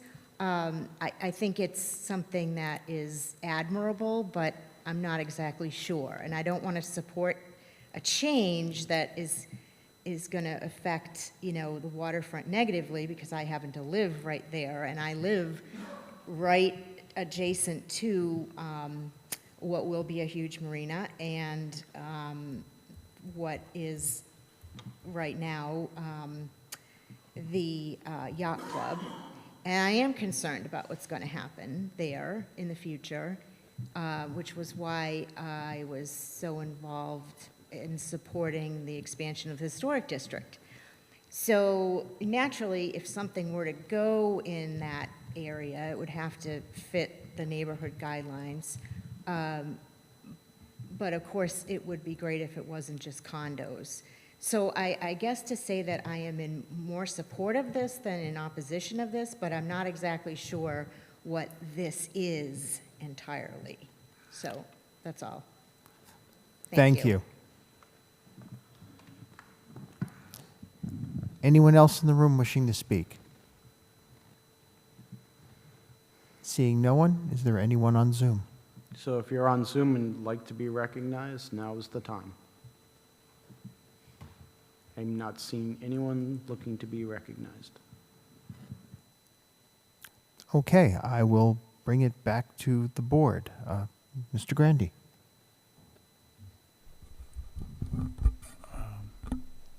Lee's presentation really lightened it up and showed me exactly the areas here. It was a good presentation to see that. And if and the VOSD is an option, it doesn't eliminate the rest of the abilities within that district, correct? Correct. So this just gives the homeowners or the landowner the ability to utilize the VOSD if it happens to pass through the town meeting floor. So with the lower densities that you speak of, and what is this percentage again? I think in the VOSD was 40%? 40% open space. 40% open space is better than multifamily homes completely covering that property and maximizing the property itself with no open space. So with the letter we just received from legal determination that it's not spot zoning, that sufficed my question that I had at the last meeting that was presented by the representative for the landowner. So I will be for sending this to town meeting to adopt it. Thank you, Mr. Chairman. Thank you, Mr. Grandy. Mr. Bennett. Thank you, Mr. Chairman. Lee, before you wander off too far, I have one question. When he's ready. To satisfy my curiosity and kind of provide a little more context on this, we have a 40B potentially coming at us on the what we're calling the Pulte property. Can you point that out if you can stop your flyby in that area? Just for a little bit of context. Okay, so the 40B, and we're not moving here, so the 40B is in this area right here. So this would be 50 units. So this is Hedge Road. As you come into Hedge Road, this is the rail trail, Sandry Drive. So this existing building right here, not part of Cordage, but owned by 8 Mates Sheen family, would be demolished and a 50 unit would be there. And then if we look a little farther south, and I don't know if I really quite capture it, 50 units would be here, off of Prince Street. And So then that's, both of those are the same project, the same Yes. Sheehan family And then the property? third piece of that is a little bit farther back with access coming off of Court Street. So you have those two pieces, 50 there, 50 here, and 50 more, 150 total off of Court Street. Thank you for that, Mr. Hartman. So of course, this proposal has no bearing whatsoever on that project. It just kind of to kind of keep in tune with what's going on in North Plymouth. I wanted to have that context, but I think that Ms. Edelman's statement about the master plan and the requirement for pedestrian-friendly, what we're making a decision whether to support here right now is just a zoning change. But I think I would like to have it on record that I would encourage the proponent, at which time he brings us an actual project, that he consider extension of the rail trail through that property with the hope to eventually connect to Cordage, Kingston, and beyond, to make that, connect those trails is. And I've certainly made it clear that, so again, this is the only use that we'll have in this zone that requires 40% open space. And I've made it clear that if this is something that gets passed, if they come in, if they have a development that's acceptable, that the preference of the town would be to have that 40% donated to the town at no cost to be added to part of the vistas of the rail trail. So again, Agreed. we don't know, but I've made that very clear. Yes, of course. What we're deciding on tonight has no impact upon what they may do in the future. They may sell the property, it may be another developer or whatever, but I think overall, this is a good thing for Plymouth in that it gives us more flexibility to control what sort of development happens in this area. So for those reasons, I think I'm in favor of it. Thank you. Thank you, Mr. Bennett. I, again, want to stress that what we're being asked to consider tonight is a zoning change, not a particular proposal. What may or may not come from that property or any of the other properties that Mr. Hartman showed us will be dependent on the owners of those properties and future development. So the question before us tonight is whether or not this particular zoning change benefits the community. One of the things that the master plan does talk about is the need for protection of open space and vistas, creation of walking trails, and also the preservation of the types of housing that we want to see in neighborhoods. All of those are important parts of our master plan, current and what I envision probably to be our next master plan. What this proposal does is it gives us some flexibility in looking at those options in order to accomplish those very things. As Mr. Hartman stressed, and as I was also very concerned about, the proposal does not make any changes whatsoever to the requirements for creating a VOSD. It means that we are still requiring the 40% open space. It means that it must achieve a supermajority of this board.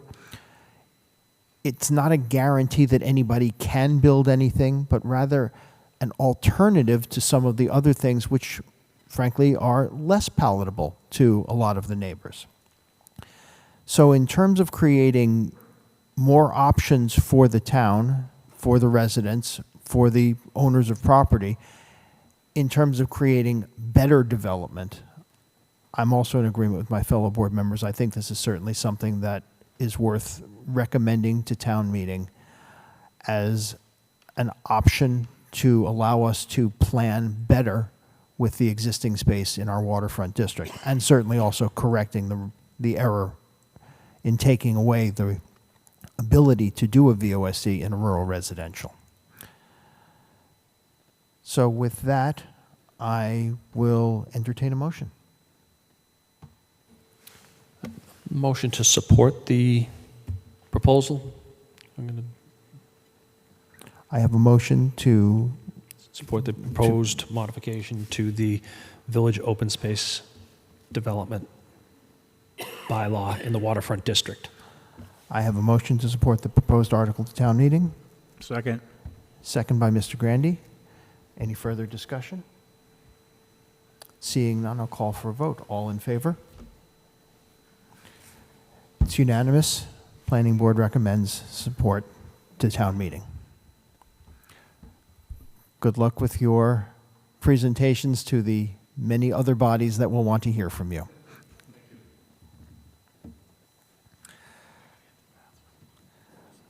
I'm going to take a 5-minute recess, given the time, and then we will come back for the last item of the night.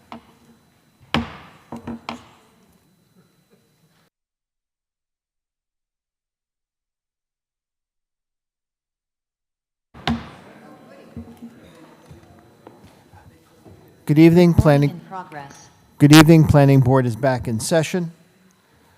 Our final item on the agenda this evening is a public hearing, B437 Pine Hills, modified definitive subdivision plan entitled Mulberry, Paper Birch, Fiddlehead, Snapdragon, Sweet Fern, Yellowcress, and Wild Rye plan of land on land located on Clark Road, map 77F, lots A338. Good evening. Good evening. Deborah Sedaris here for Pine Hills. And do we have a... okay. So, as you mentioned, we're here tonight for a subdivision plan for what is the what will be the fourth and final phase of the Symington Woods neighborhood. Again, just to orient folks a little bit, I like to start out and remind people this is a representation of what is the graphic master plan that was approved by town meeting and by the planning board through special permit initially and then adopted at town meeting, establishing the Pine Hills master plan. The graphic plan, what this shows is all the butterscotch areas are areas that were initially and originally identified as the best locations for residential development or building. The yellow area close to the interchange was identified for the best location for mixed use, meaning that it could be both residential, commercial, or in the case of the triangle north of the interchange, north of Clark Road, also retail. So again, this is just to remind folks, this is what was approved, and this is the plan from which we have been building out these last 25 years. And the other thing I want to mention is that, again, because of the zoning, 70% of the land on the master plan is retained as recreational or natural open space, and only 30% of the area can be built on for homes, for residential, commercial, and for retail. Whoops. Okay. So again, just to remind folks of where we've been and where we're going. There were 3 phases to Symington Woods that were previously approved under subdivision by this board. The first, there we go. The first area is this area here. It was 23 homes, and that was the first phase. The second phase was this area here, and that was approved with roads for 24 homes. And then the third phase, which is just about fully built out and fully sold, is this area here, and that was for 32 homes.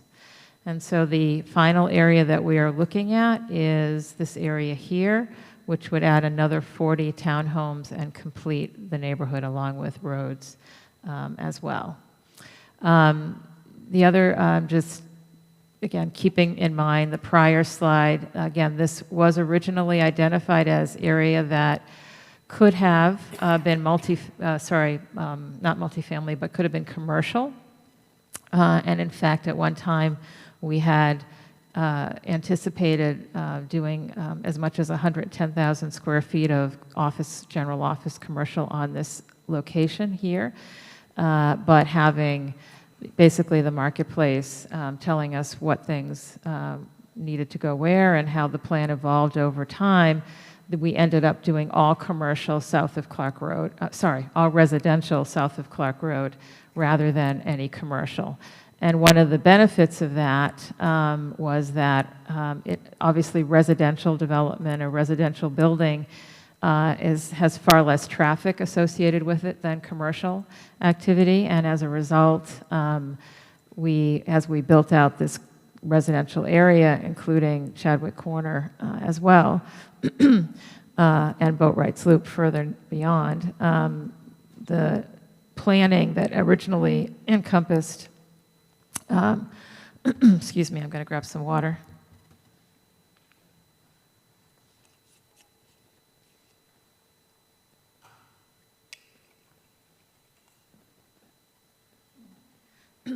The road planning that originally encompassed this area did envision a road out to Clark Road potentially in the vicinity of Pine Hills Drive.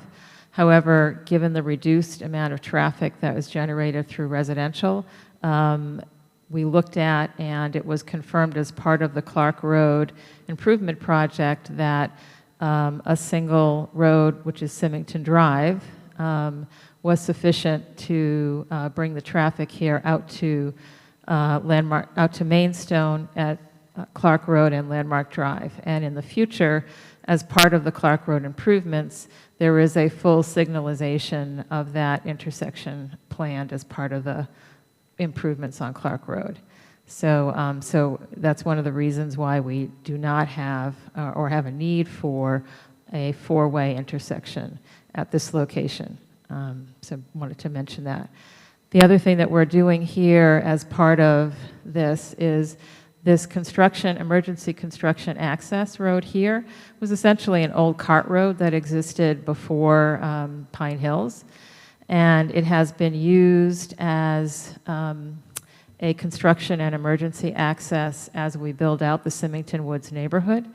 And in this final phase, a portion of it is actually more or less being incorporated into the extension of Mulberry. But the remaining portion, which will still stay as a connection for emergency only to Clark Road, will be paved and then will be gated and locked on both ends. It'll be a fire lock that the fire department specifies for their use. But that emergency access will be part of the final plan, and as I said, it will be paved and maintained as such. So this is essentially the plan that's the topo plan that's included in the package that is submitted to the planning board as part of the modified subdivision plan. What I've done is I've added on to this the anticipated limit of clearance for building out the roads and the lots here. Again, what drives the way that we approach this neighborhood, and like all the neighborhoods throughout the Pine Hills, is we try to use existing topo where we can to minimize how much area has to be disturbed and how much cuts or fills are necessary to build out the neighborhood. And it's the same analysis that was done when we looked at the building out of the prior 3 phases of Symington Woods. Here, the grade where Symington Drive and Mulberry, which is here and is existing, was the grade that we needed to match as we looked at how to start to build out this part of the neighborhood. And so the alignment of Mulberry, the extension of Mulberry, is essentially, as I said, staying within the existing grade of the existing, what was a cart path, but we've been calling the construction access and emergency access. So essentially that grade is really what's on the ground and is not changing. In addition, the other connecting road that kind of loops all of this together is an extension of paper birch on this end. And again, while this is a more significant grade because it exists as such, and that's about an 8% grade, this grade will be about a 5% grade from the existing location up to where it intersects with the crossroad here. The other factor that was similar to the other part of Symington Woods and that influences the road design here is that because these are attached townhomes, The roads, the crossroads, the roads on which the homes are fronting have to be relatively flat because you don't have the flexibility of in a single-family home where you can have some movement between the homes, and the road can move accordingly. Here you have to have a relatively flat grade, which is again similar to what you have in the existing Symington Woods neighborhood. So the grade on these roads is 3 to maybe 4% at best. These are, when we initially looked at the plan for this area, and we looked at what we had originally planned and built for the existing Symington Woods, we looked initially at just basically replicating the site plans and the architecture that was existing and doing it here and expanding it into this area. What we discovered if we just did that was we were going to have to disturb a lot more of the land area, affect the grades a lot more, and although we would have gotten more homes, which we could have gotten somewhere in the neighborhood of 53 to 55, we felt that that was not the best use of the land or the best use for what the topography of this area was. So we could have built out all the way to the 100-foot line along abutting our neighbors in Clark Estates, but again, we chose not to do that here. We've pulled away from that. And in fact, no part of that 100-foot buffer will be disturbed, and actually the disturbance on this end is more like 120 to 130 feet away from the property line with Clark Estates, and also preserves what is essentially the higher knoll here, which is about a 232 grade, and what will be a finished grade back here is about 200, so 202. So these homes will be lower, this will be higher, and then naturally the grade of this land does start to go down as it goes towards Clark Estates, but we will not be disturbing any of that. Similarly over here, the limit of disturbance again allows for a much deeper buffer, if you will, between this part of Symington Woods and Clark Estates.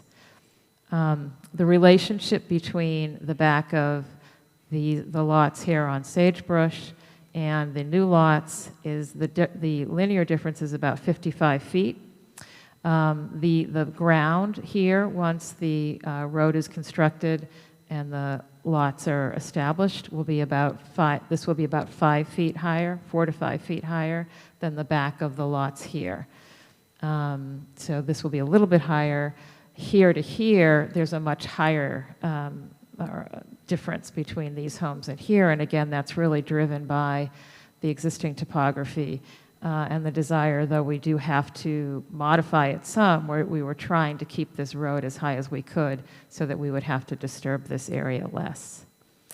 The other kind of existing condition here that we had to be mindful of is there is an existing natural gas main that runs through the property here, and we needed to make sure that the grade of this road did not interfere with that gas line.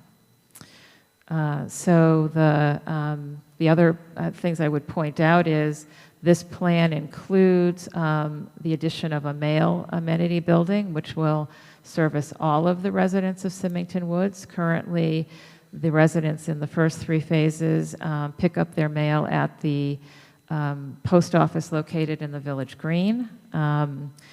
But however, we don't have space in the Village Green post office to accommodate 40 additional boxes. And so the post office will accommodate delivery here, but they will deliver to everybody here. And so once this mail building is established and the roads are finished to allow access, the mail will be transferred over to this location. One of the things that we were asked when we first presented this plan to the residents in Symington Woods, this mail building, which is again located here off the new road, was originally planned to be located here along Paper Birch opposite Sagebrush, and we were asked to consider a different location. to avoid creating additional traffic in this area. So we were asked to look at this area as an option. However, there are 2 deep kettle holes here, one here, and there's another one in this area. Those kettle holes are 25 feet deep or more, and they provide natural drainage for all of the building here, and so a location here for the mail building really wasn't feasible. It would interrupt that natural drainage area. So we located it here. There will be, while there is already some guest parking here as part of the subdivision plan, there will be room to accommodate some additional parking as well as the mail building in this location. So that's where the mail will be. The other thing that we were asked to do, and we have done, is incorporate 6 additional guest parking spaces in Phase 3, where the mail building was originally proposed, and so we will be adding those as well. Finally, we were asked, with the mail building being here, whether there would be a way to extend a walking trail along Mulberry, so that folks could more easily access that besides walking in the street. And so what we've said is that once we've kind of built Mulberry and we have a sort of sense of what the lay of the land is, so to speak, after the road is in place, we will then go back and look and see about accommodating a walking trail along Mulberry to bring people here for folks who want to walk here rather than drive.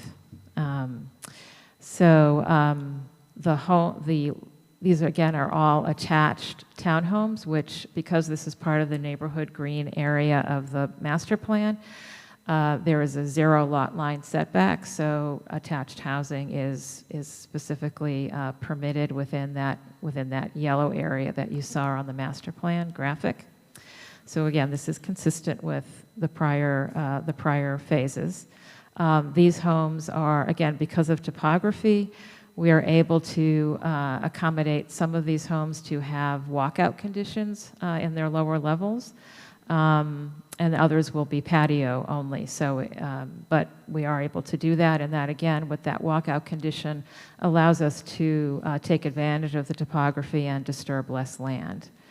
The other difference with these homes, again, that we were able to achieve here is that the middle homes will actually be set back a little bit so that they'll be able to accommodate 2 parking spaces in front of the 2-car garages, which is a unique feature to this part of the neighborhood, whereas the traditional townhome design for the balance of the neighborhood, you have your 2-car garages, but you have no parking right on your lot. So we were able to do that. And these lots are a little bit wider and a little bit deeper, and I think you can kind of see that when you compare the lot size to here. But again, all of that reflects the decision that we were going to not pursue the most number of homes and pursue a fewer number to, again, take advantage of or respect the existing topography, and also, as a result, create some deeper buffers all around the built area. So,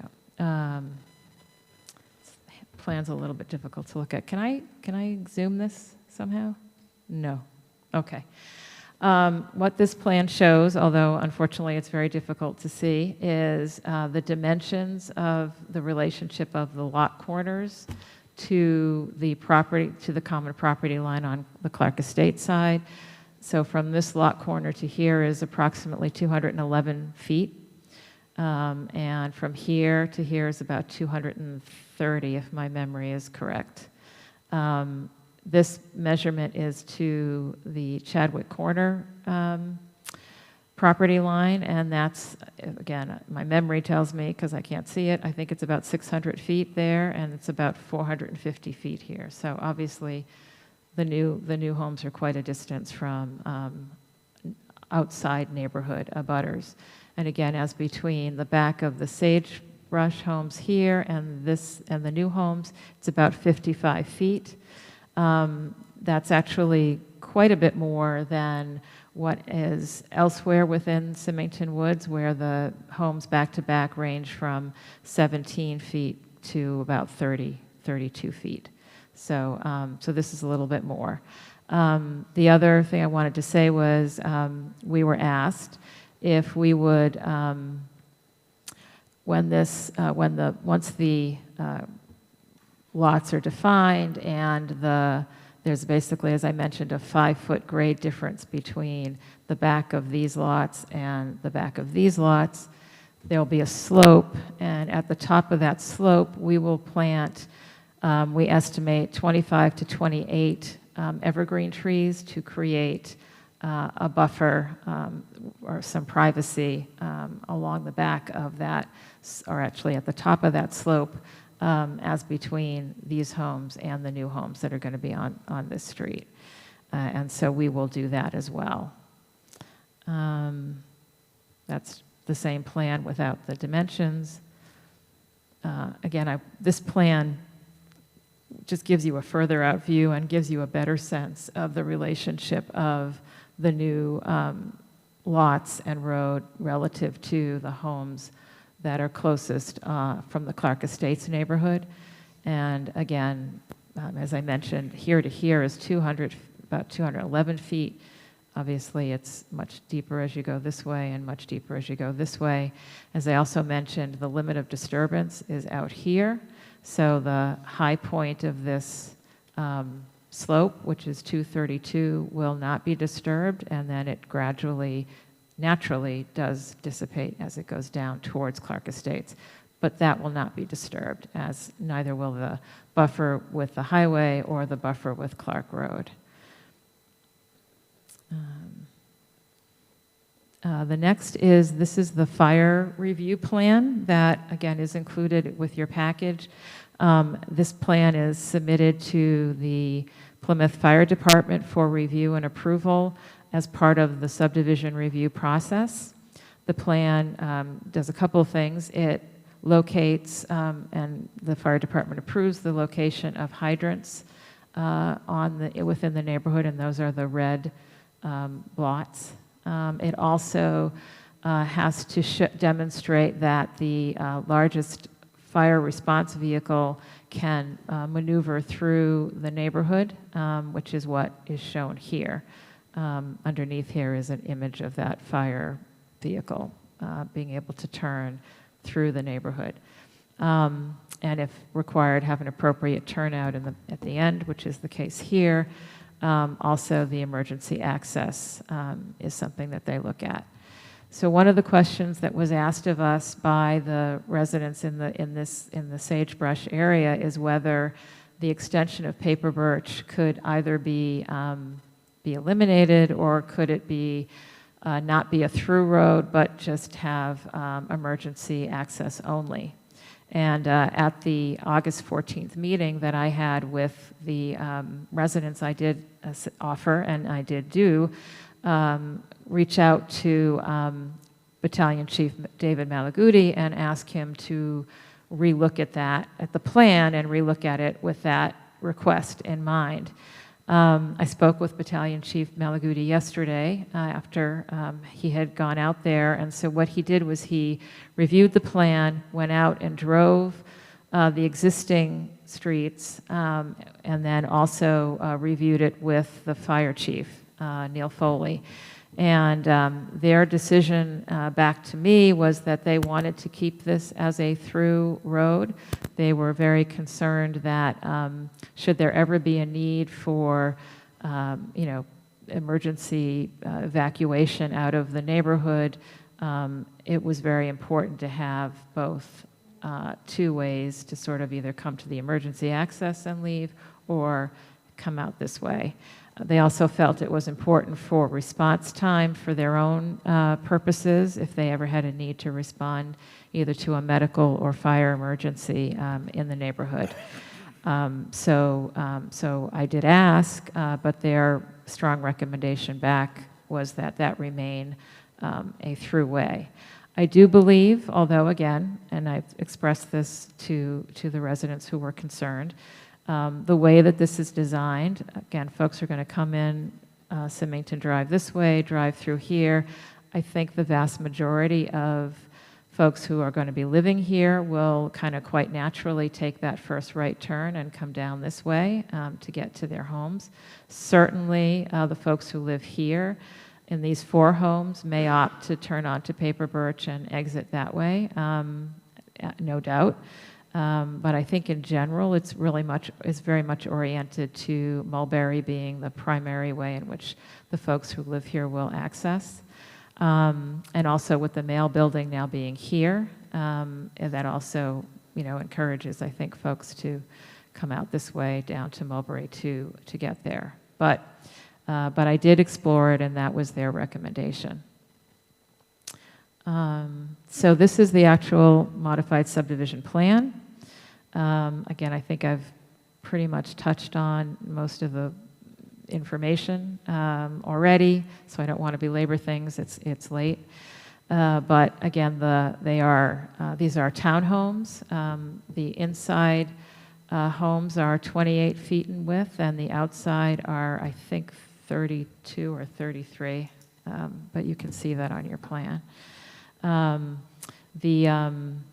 The road widths, again, under the master plan, are required to be designed for minimum 28 and by agreement with actually the predecessor fire chief, the original minimum area for pavement was 18 feet wide for residential roads, and we agreed to increase it to 20. So these are now required to be 20 feet of pavement, and the roads are designed to meet those requirements.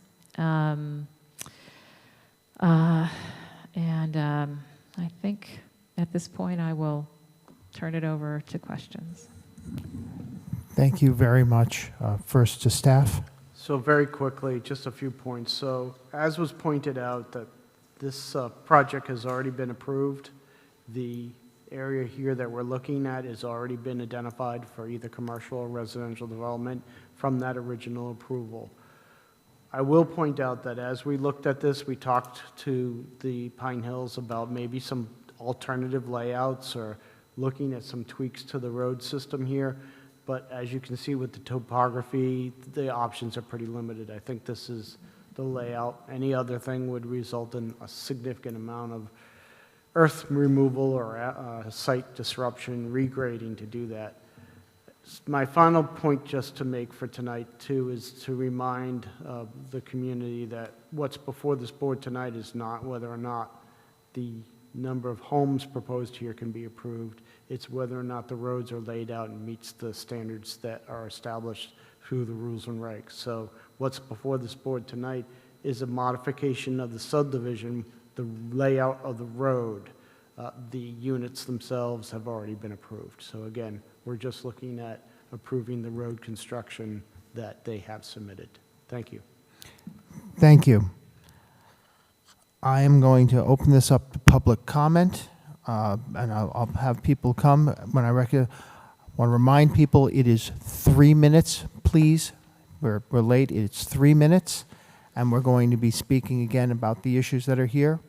So please come forward. Good evening. Good evening. I'm Lucille Stonis. I live in subdivision 3. So I'm right in the front facing Mulberry and the Paper Birch. And I'm fine. I love living there. I've been here 3.5 years as a resident of Plymouth and couldn't be happier. My only concern with the plan is the roads, because currently you come in from Clock Road onto Mainstone, and that entrance services 3 neighborhoods, the Symington Woods and Chadwick Corner and Boatwright's Loop. And when you come down, you come in, if you're coming down Clock Road, say off the highway, you take a right, then you take another right. It's like you're taking a U-turn. And as you go down Symington Woods, there is a curve in the road, and then I'm way down on the end. So with that, I was concerned, let me just finish one second. I was going to put up a plan that could show better what you wanted to Oh, okay, thank you. With your permission. I appreciate that, Relax. thank I only have 3 minutes, so I was trying to be quick. I talk a lot, so. So there you go. I think that's a better plan. Okay, great. So, yeah, so everybody comes in the same road. So as you turn in, you're making a U-turn to come in and come out. And so with 40 additional homes, it's only one access. And at one time, and it might have been, I'm not sure if it was a false understanding of mine, there were going to be a second egress, not just for emergencies, but so that another 40 houses would have approximately, I figure, 80 cars, all using the same in and out. You know, you have to make that U-turn. Cars are coming and going around the curves to get in and out of Symington Woods and this additional neighborhood. So my only concern is not having a second egress on a regular basis and not just for emergency evacuation. Other than that, you know, I have no personal concern. Thank you.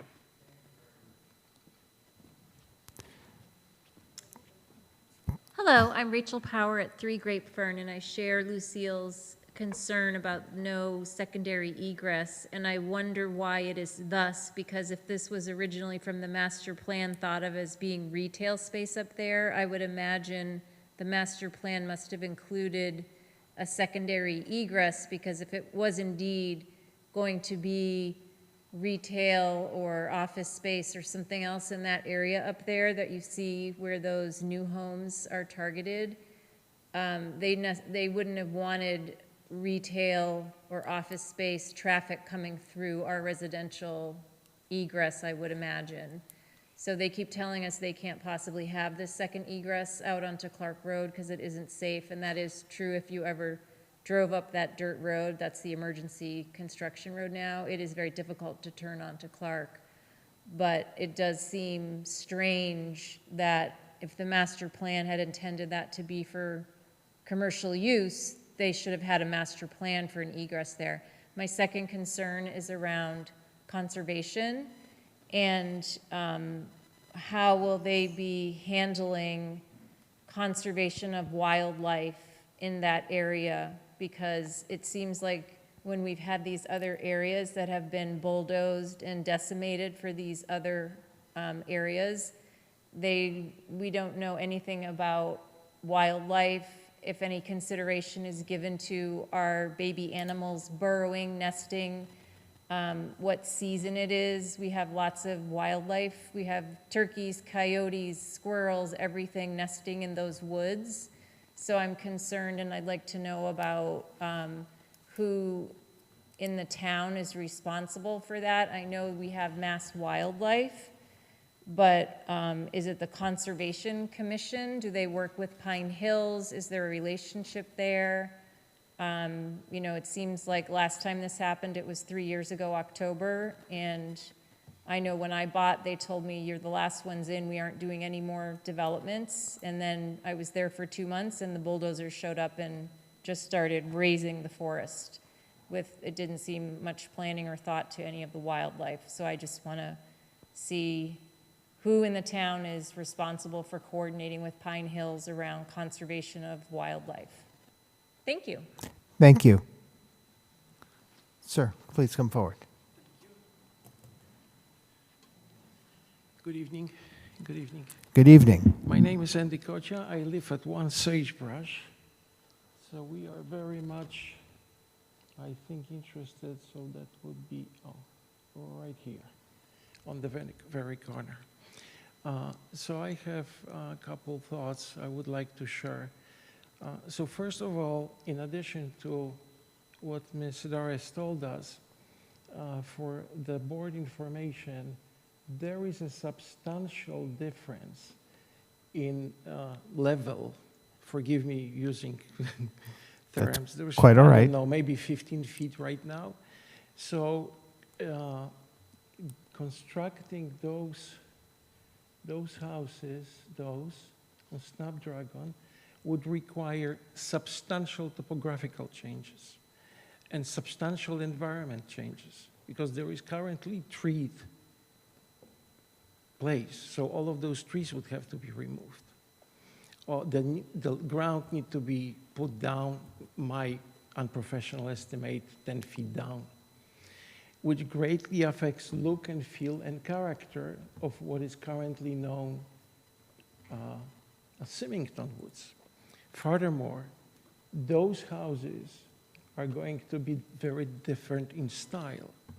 Those will have, according to what we have learned from Pine Hills, those are going to be with walkout basements. There is no such thing currently at Symington. So it also affects the character, topography, environment, and to my predecessor, wildlife perhaps, because we can, all the time, we can see wild birds, wild animals. This is like a treed area, and everything is going to be gone. So just this is an addition to Pine Hills, President said. On another note, we actually, when we moved, we have a disabled daughter, so safety is critically important for us. She's 33 years old, young lady. She has a problem with balance, so being able for her to ride a bike, it's critical. And right when we made the purchasing decision, it was very important for us. This is a quiet kind of end of the neighborhood. So I don't want to say in opposition to the general idea of construction, of course not, but with minimally affecting existing residents. And from what we see, this is going to be quite substantial difference. One thing, and I'm kind of asking because we have filed a petition. I don't know if it made to you, sir. We have filed a petition, and several residents are also present here today. Just so you know, we did receive it. Thank you, sir. Thank you, sir. And we filed, I mean, for the full transparency, the same information was mailed to Ms. Sedaris and to Whitman Homes. So we are just very much engaged and concerned about all of this. I mean, we wish Pine Hills all the best. We are, after all, residents. We wish Whitman Home the best. But we would like to ask for consideration that the way we are affected, existing residents, environment, to point of my predecessors who speak just before me, that we are not that much affected. Specifically, one thing we really, it's a huge concern, it's extension of the paper birch, I think. As you see, there is already mulberry plant, so there is access for those homes or future homes, future site, as well as those through this road, through Mulberry, and there is an access for fire department or emergency vehicles through this emergency exit. So in our view, this thing does not add anything, certainly not to our benefit as existing, maybe convenience for like trash trucks going, but we favor safety and less traffic over convenience. So we would kindly, re-emphasize our, I want to use big words, objection to that, and kindly ask for reconsideration. That's really important thing for us. That is really, really important thing for us. And lastly, just a little bit. You're already well over your time. I've been Yes, sir. flexible. So just one thing I think very much would be in order, very much would be another outlet to Clark Road. Okay. Thank you. Thank you. Please come forward. Hi, I'm Fred Richards. I live on Fairview Lane, which is to the right, in the right-hand corner there. When I moved onto Fairview, there was nothing south of Clark Estates, or south of Clark Road. And this just metastasized into a bigger and bigger project. Nothing's been done about Clark Road. And the number of vehicles and people in that area through Pine Hills has really changed the flow of traffic, and nothing has been done.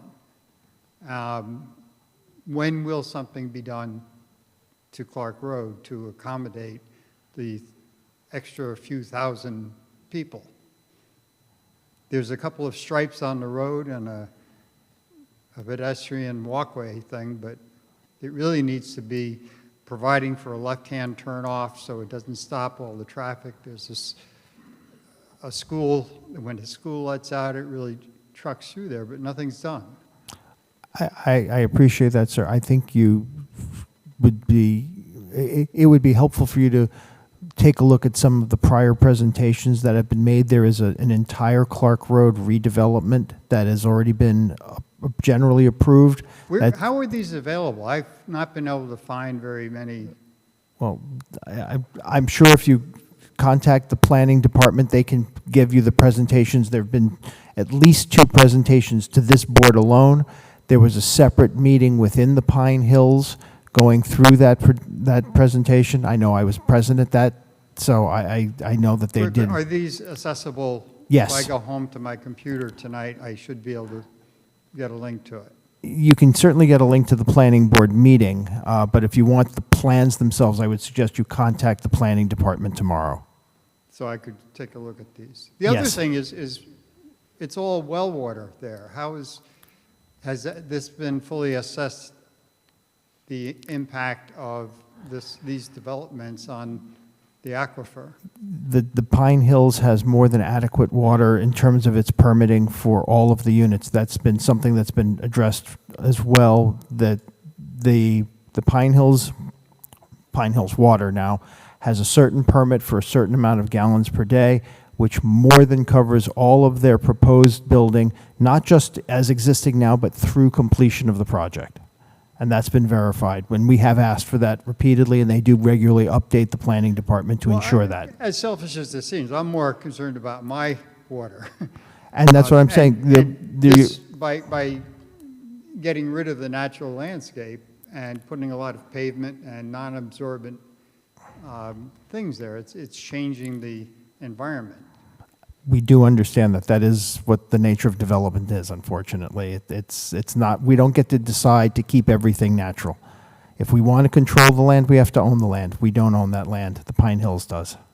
And this is something that was approved by town meeting going back well over 20 years. So this is town meeting's decision.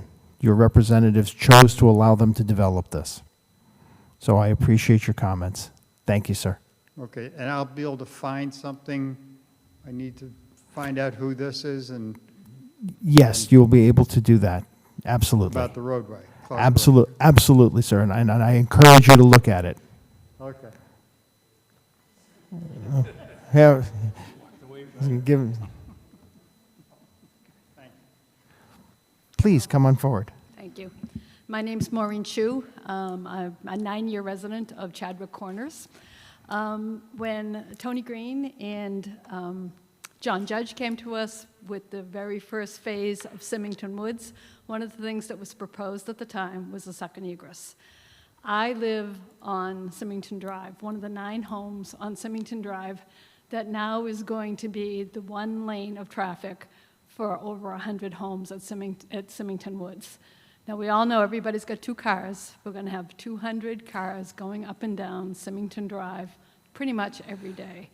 I have trouble getting in and out of my driveway. It's really, and it's getting very fast. They come down a hill, and the speed is way more than 25 miles an hour. My other concern is if we can't get a second egress, then please keep the construction road open.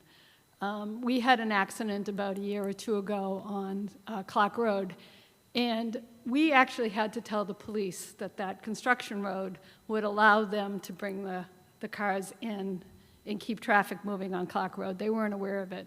My concern, if that is locked up on a regular basis and there is an emergency, who's going to open it? I mean, that is a real concern. We have had so many accidents on Clark Road right now that it's very, very difficult to get in there. We had one this morning.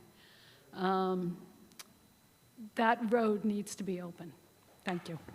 Thank you. No. None of that, please. None of that, please. We have a policy. We are respectful. We don't applaud, nor do we jeer. This is a public body. We allow everyone their comments, but everyone gets treated equally and fairly. So please, thank you. Is there anyone else? Please come on up. This is a minor thing, but I'm Diane Picard, 7 Hartwood. I've been there for 5 years now, and I've watched the traffic flow increase. One of the things that I'd like you to think about is when you're coming up Symington Drive and you come around that bend, is there a way, I've seen it in other parts of Pine Hills, the mirror, because you can't see the cars coming when I'm trying to come out of Hartwood. It's a tight pull-out anyways, but then when cars are coming in, they are coming in at a little faster rate. It's definitely not, I thought it was 20 miles an hour. It's not, it's faster. I mean, that's just the way it is here. So if we could just put that in a little list of things to think about. I'm thrilled that we're going to have a mail house. I have hated for 5 years to drive across the road to get my mail, and I am thrilled. So thank you very much for that. Thank you. Thank you very much.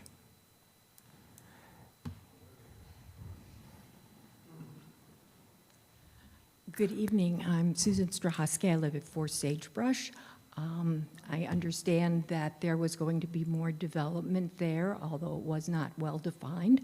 I attended the meeting at the high school last fall where they talked about some of the changes in the Clark Road plan, so I'm aware of all of the warrants and things that have to be triggered, and that this was done 20 years ago before I was even a gleam in my eye, and I understand that all that seems to be marching its way right along.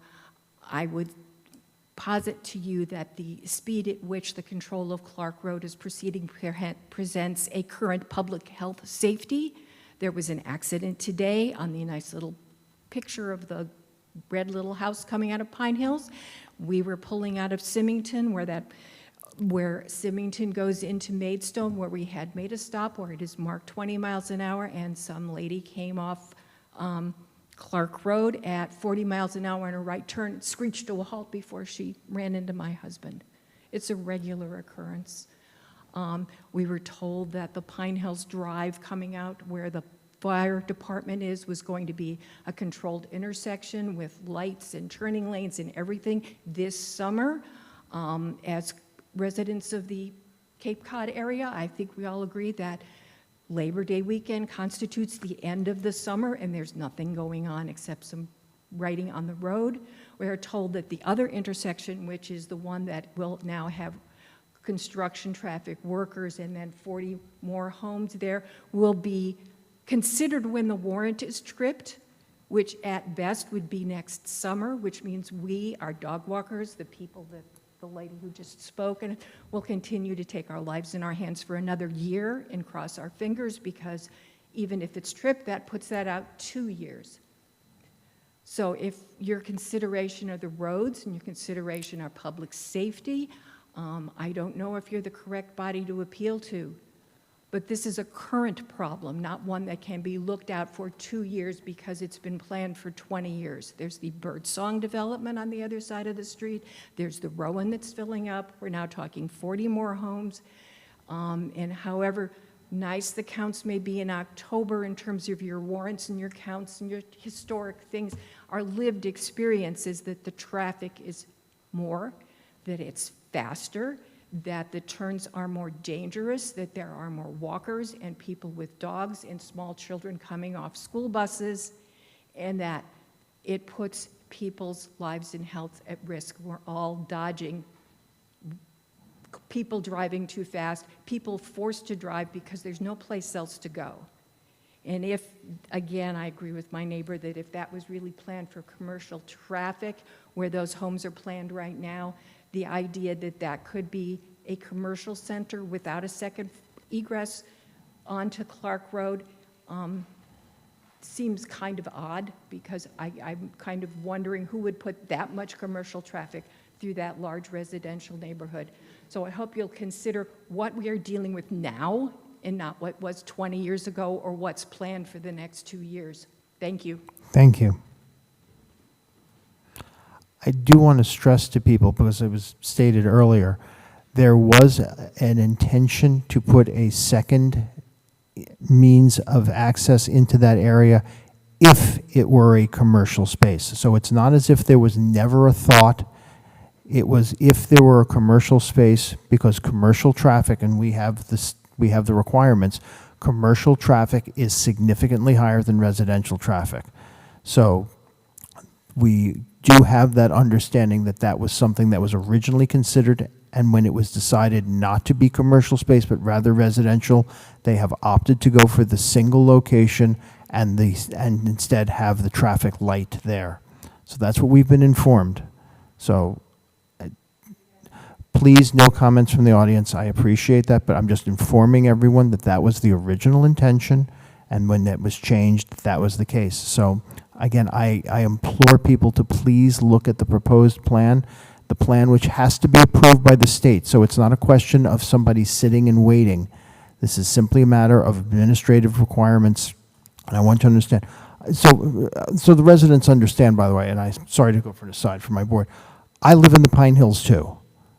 I'm there. I've walked that property myself many, many times. So I do know what you're talking about. This is not alien to me in any way, shape, or form. I walk that area. I walk across that road all the time myself. So I do understand, and I am very sympathetic with your concerns. So please understand, this is not falling on deaf ears, nor are we unfamiliar with what's going on.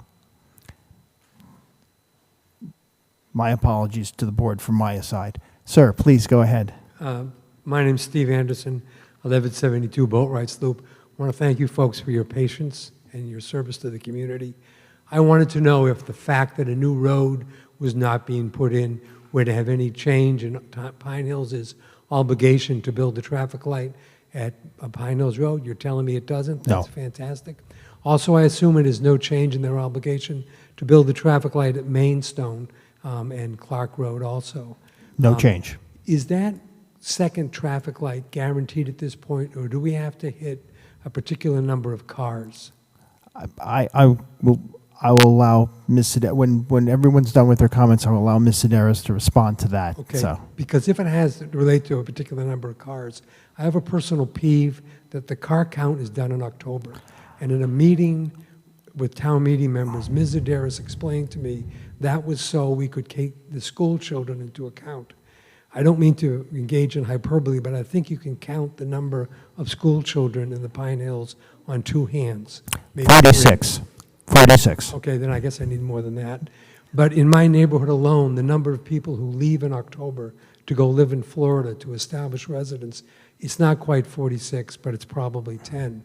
So I think a more accurate traffic count would be in August. People going to the golf course, people going to Priscilla Beach, people are going to White Hills Beach, and if we can count those 46 kids anytime we want to. But thank you. Thank you, sir. Anyone else now? Is there anyone on Zoom? So if you're on Zoom and want to be recognized, now's the time. I am not seeing anyone. Okay, I'm going to bring it back to the board and ask Ms. Sedaris to step to the microphone and answer questions as well as address some of the resident comments. I'll start with Mr. Bennett.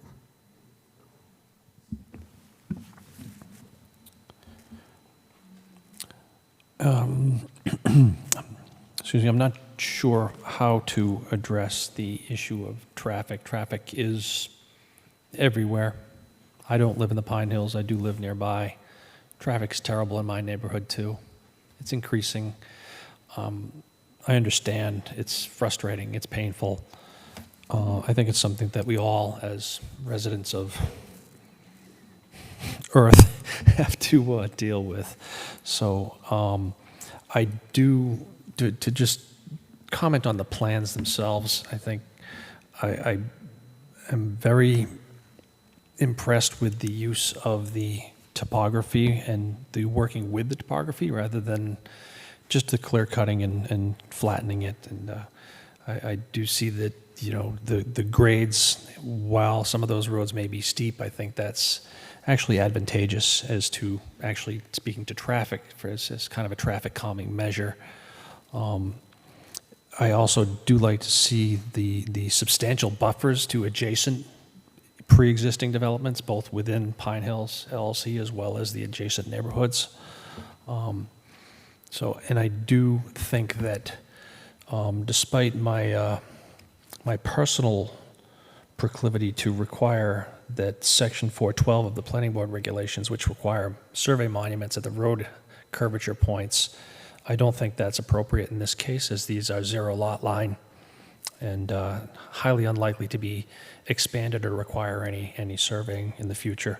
If we're at single-family residence, I think I would have more of a problem with that, but I think that section of the Planning Board regulations is warranted that be waived. So those are my comments, and I'm interested to hear Ms. Sedaris' comments in response to some of the residents. Thank you. Thank you, Mr. Bennett. Mr. Grandy. Thank you, Mr. Chairman. I don't have any questions other than just a couple of comments quickly. I've been on this board for 15 years, and the number of times that Pine Hills has come in to go over the roads and discussions of safety, every single meeting we have. And as it gets more built out, more people come to the meetings. The traffic and the speed comes down to enforcement and signage. So if people are speeding along Beaver Dam Road and Clark Road, I believe I've seen some speed signs there, and the police have been there. People just love to have a lead foot, especially on all the roads in town. I scream at people driving by my house, only one way into my development and one way out.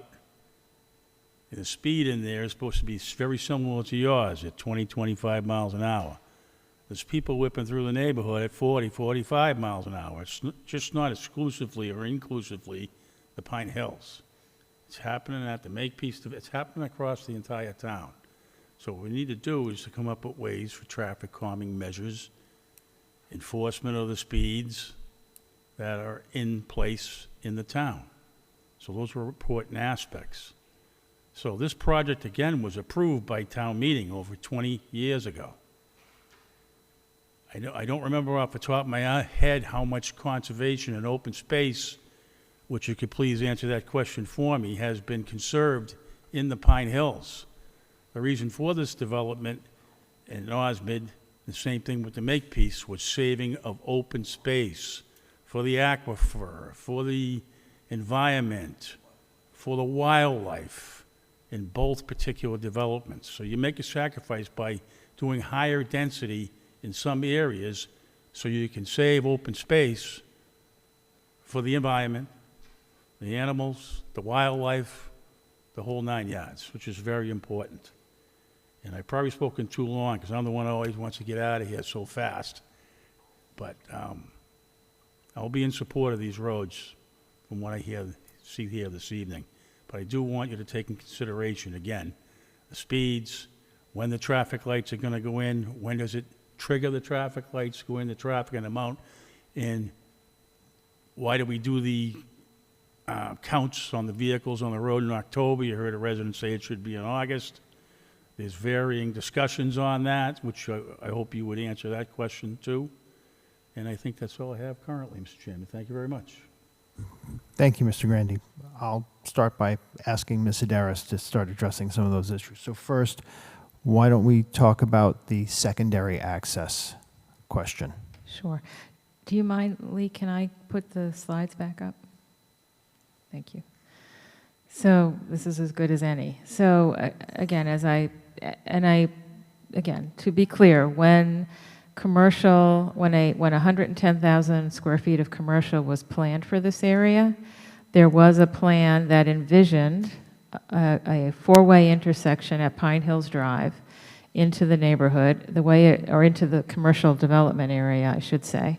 It would have, if that had been built, a substantial part of the buffer along Clark Road would have had to have been removed, which is typical of a commercial area because you do want it to be very clear and obvious how somebody who is in the commercial area is going to be seen by their patrons and their customers.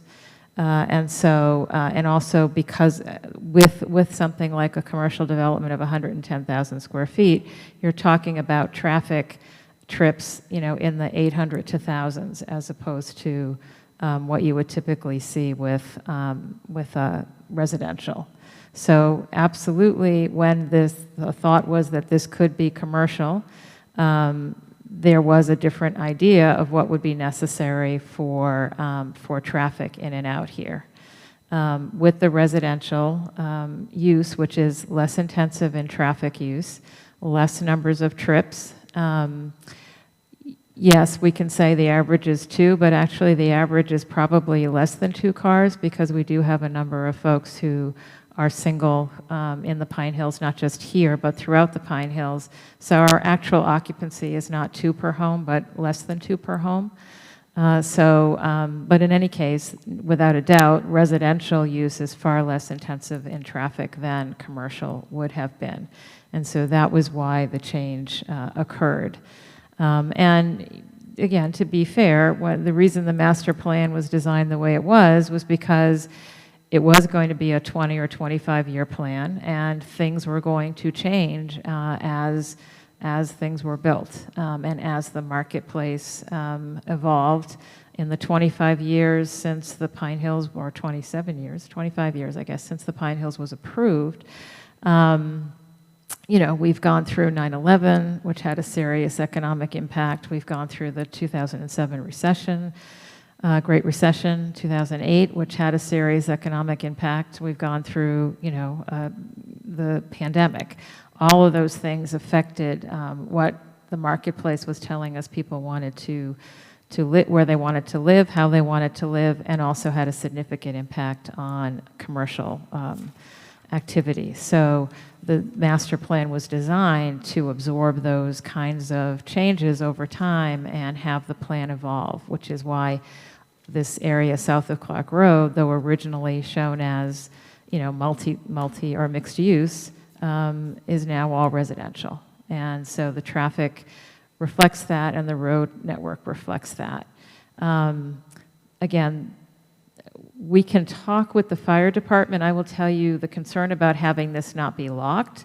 And again, clearly, once this is established, both the fire department and the police department will be very cognizant that it is here and available for emergency use, should there ever be a need to provide a bypass to avoid part of Clark Road, which is what happened in that accident that was spoken about. But if it's not, again, this is not meant to be used for access. The sight lines at this location are not safe at all. And turning to what's going to happen on Clark Road, you're correct. I had certainly hoped that by July we would have secured both the state and the town approvals and been able to start work on the Clark Road improvements for the first phase. And just to remind folks, it's a 2-phase Clark Road improvement project. The first phase, which runs from the interchange up to Meeting Way, would widen Clark Road to create a dedicated left turn lane into Pine Hills Drive, a full signalization here, so traffic will stop coming out of Pine Hills, and it will also stop both ways on Clark Road with that signal in place. And it will also have a preemption system for the fire department to be able to respond, to be able to stop traffic so that it can clear Pine Hills Drive and safely pull out onto Clark Road and respond to emergencies. So that is part of phase 1, and then a dedicated left turn lane for Meeting Way is also part of phase 1. That is designed, it is at the 75 to 100% design submission that went into the state and the town for review back in April. We just last week received the Mass Highway final review of the 100% design, and I believe the town approvals are imminent, but we don't quite have them. We have put the work out to bid, so we have identified 2 contractors who are qualified, and once we have the approval, we'll be able to advance the contracting part and have the contractor signed up. And you're right, we're not going to hit Labor Day, but I still am optimistic that if we get the approvals, the last approval from the town within the next week or two, that I would expect by the end of September, we will be able to start construction, end of September, early October. And certainly we'll provide another update on that to the community and to this board as that happens. With respect to Phase 2, you are correct, as we talked about previously.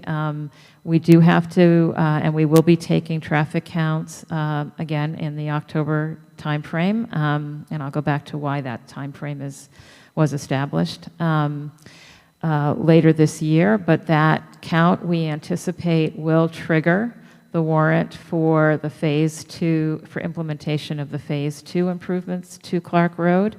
And what that does is it continues the widening of Clark Road and for left turn lanes and full signalization at the Mainstone Landmark Drive and Clark Road intersection, and will include a full control for the pedestrian crossing, which right now is only a very flashing device. The reason that the counts were established to be done in October, which came about through consultation with the town, Mass DOT, and the Old Colony Planning Council 25 years ago, was because the school children or the school traffic that was being taken into consideration wasn't necessarily Pine Hill school traffic, but school traffic all along Clark Road and Beaver Dam Road heading to the middle school and high school on Long Pond Road and the other elementary schools. So it wasn't just about traffic within Pine Hills, it was also about school traffic on Clark Road and Beaver Dam Road. Having said that, and recognizing that there can be seasonal fluctuations, there is a counting device that Mass DOT has in place on Route 3, which counts the traffic on Route 3 throughout the year.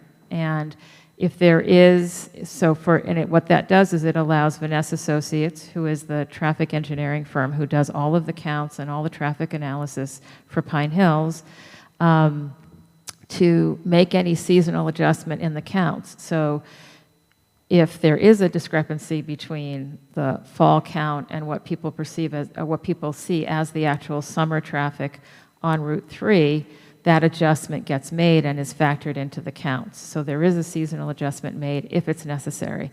I will tell you in the past, and I understand why there might be some skepticism to this, but in the past, there hasn't been a very significant discrepancy in the traffic counts seasonally related to the Route 3 traffic and the traffic within Clark Road, or within Clark Road and Pine Hills Drive, and Pine Hills, all of the areas on Pine Hills. But that said, there is a process for making that adjustment if it's needed, and it gets taken into consideration in the traffic reports that Vanessa submits to us. At this point, again, we will be doing the traffic counts in the fall as we have. Again, it gives us, at this point, it also ensures that our data is consistent. You want to measure traffic at the same time approximately each year so that you're getting a consistent result. But in any case, we do expect, based on the counts from last year and what we anticipated as additional activity from building in the Pine Hills throughout this past year, that we will trip those warrants and we will be designing Phase 2 as we are constructing Phase 1, again, with the goal of having the Phase 2 plan reviewed and approved over the winter and spring, and as Phase 1 wraps up construction-wise, we would be able to move into construction of Phase 2 without significant delay between the two. All of that is conditioned on, obviously, approvals coming from third parties, but nonetheless, that's how we map it out, that's how we're planning, and that's how we're proceeding. I may be too optimistic at times. I'll bear that burden, but I hope that we'll be able to, get the project started, as I said, later this September or early October, and move into Phase 2 next year as Phase 1 is completing. Thank you for that. Mr. Hartman, perhaps we can make a request to, whether it's Mr. Coyle or Mr. Downey, to please expedite the approval that is pending before the town. It's been pending long enough. The designs are complete. The town should be actively assisting the Pine Hills in getting this done rather than delaying it. And I'm sure you can express the full support of the board in that particular opinion. A question was asked about wildlife corridors. Can you address those? Yes. So when the environmental review for all of Pine Hills was undertaken at the beginning of the project, natural heritage, natural wildlife on the part of the state reviewed the entire plan and in fact identified corridors for wildlife to move north-south through the entirety of the Pine Hills project and also east-west. The golf courses themselves are part of that plan because obviously they are green open spaces that allow for movement of wildlife through the site. What was assessed was, were there any areas where there were species of concern? And at one point, there was a moth that was identified in the northern area of the property. Also, as part of the master plan, there is originally 350 acre, but now 406 acre northerly nature preserve in the north here that will remain as natural open space and is supporting natural habitat on the property. The corridor that runs along Old Sandwich Road, again, there is a substantial natural buffer on both sides of Old Sandwich Road that supports natural habitat as well. When we built Long Ridge Road, which is about over in this part of the property, we built turtle tunnels in 3 locations under Long Ridge Road to allow for turtle habitat movement. We have a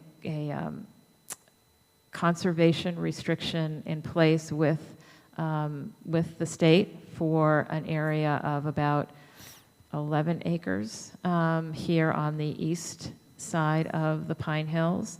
And so, again, the whole area was assessed for natural habitat for species of concern, and the combination of natural open space that will remain. There's also acreage here on the east side that will remain, that green area. There's also the reserved land here, which is natural open space under a conservation restriction. It was actually conveyed to the town, but it is part of the overall natural open space that is part of the Pine Hills. And so there are many ways in which natural heritage has looked at the site and in which there are corridors for wildlife to move through the site. And what was the total open space acreage that the Pine Hills is preserving? So at least 70% of the 3,265 acres is a combination of natural and recreational open space. So I'm sorry, my math is not good, but it's about 2,100, 2,300 acres. Great.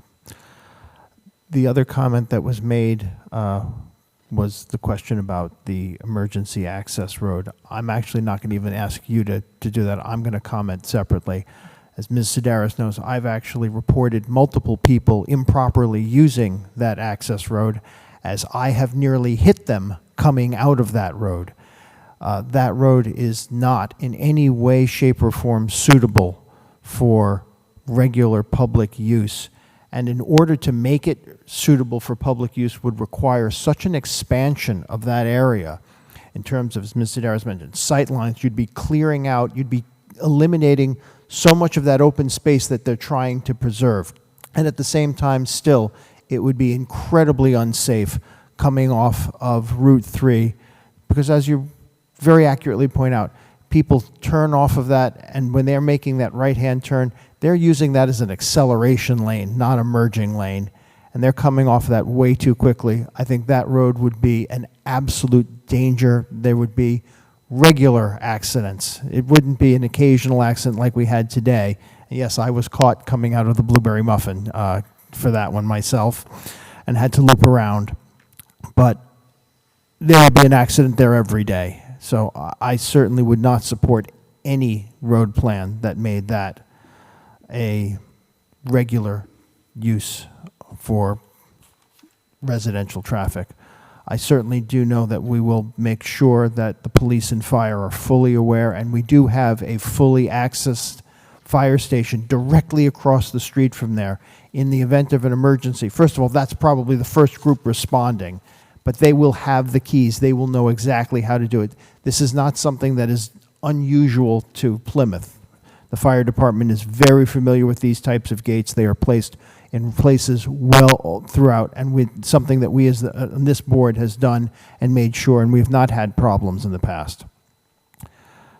With that, I don't recall any other questions that were asked by the residents. So I'm going to, very briefly, ma'am.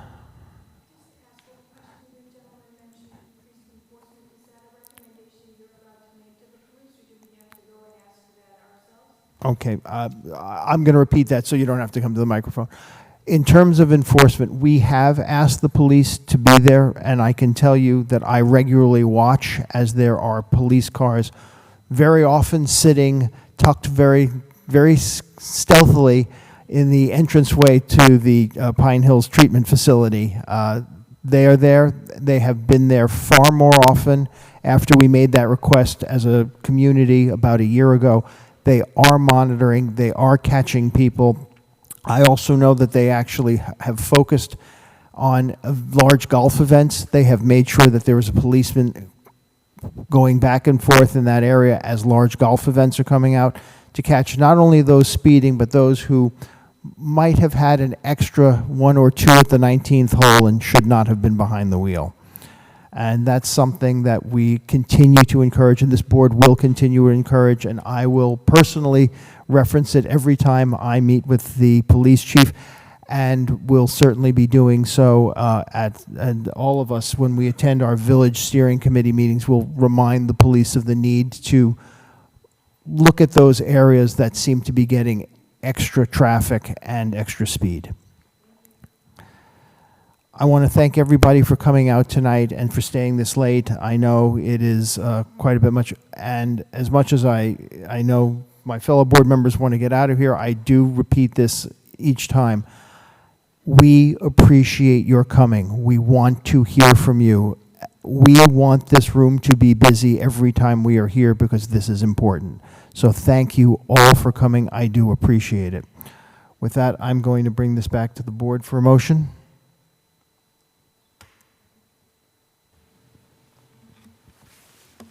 I'll make the motion to approve the subdivision modification. I have a motion to approve. Do I have a second? Second. Motion and a second. Any further discussion? Seeing none, I'll call for a vote. All in favor? Okay. The motion passes unanimously. Thank you all again for coming. That is our last item of business on the agenda. Do we have anything further this evening? Seeing nothing, do I have a motion to adjourn? Motion to adjourn. Second. All in favor?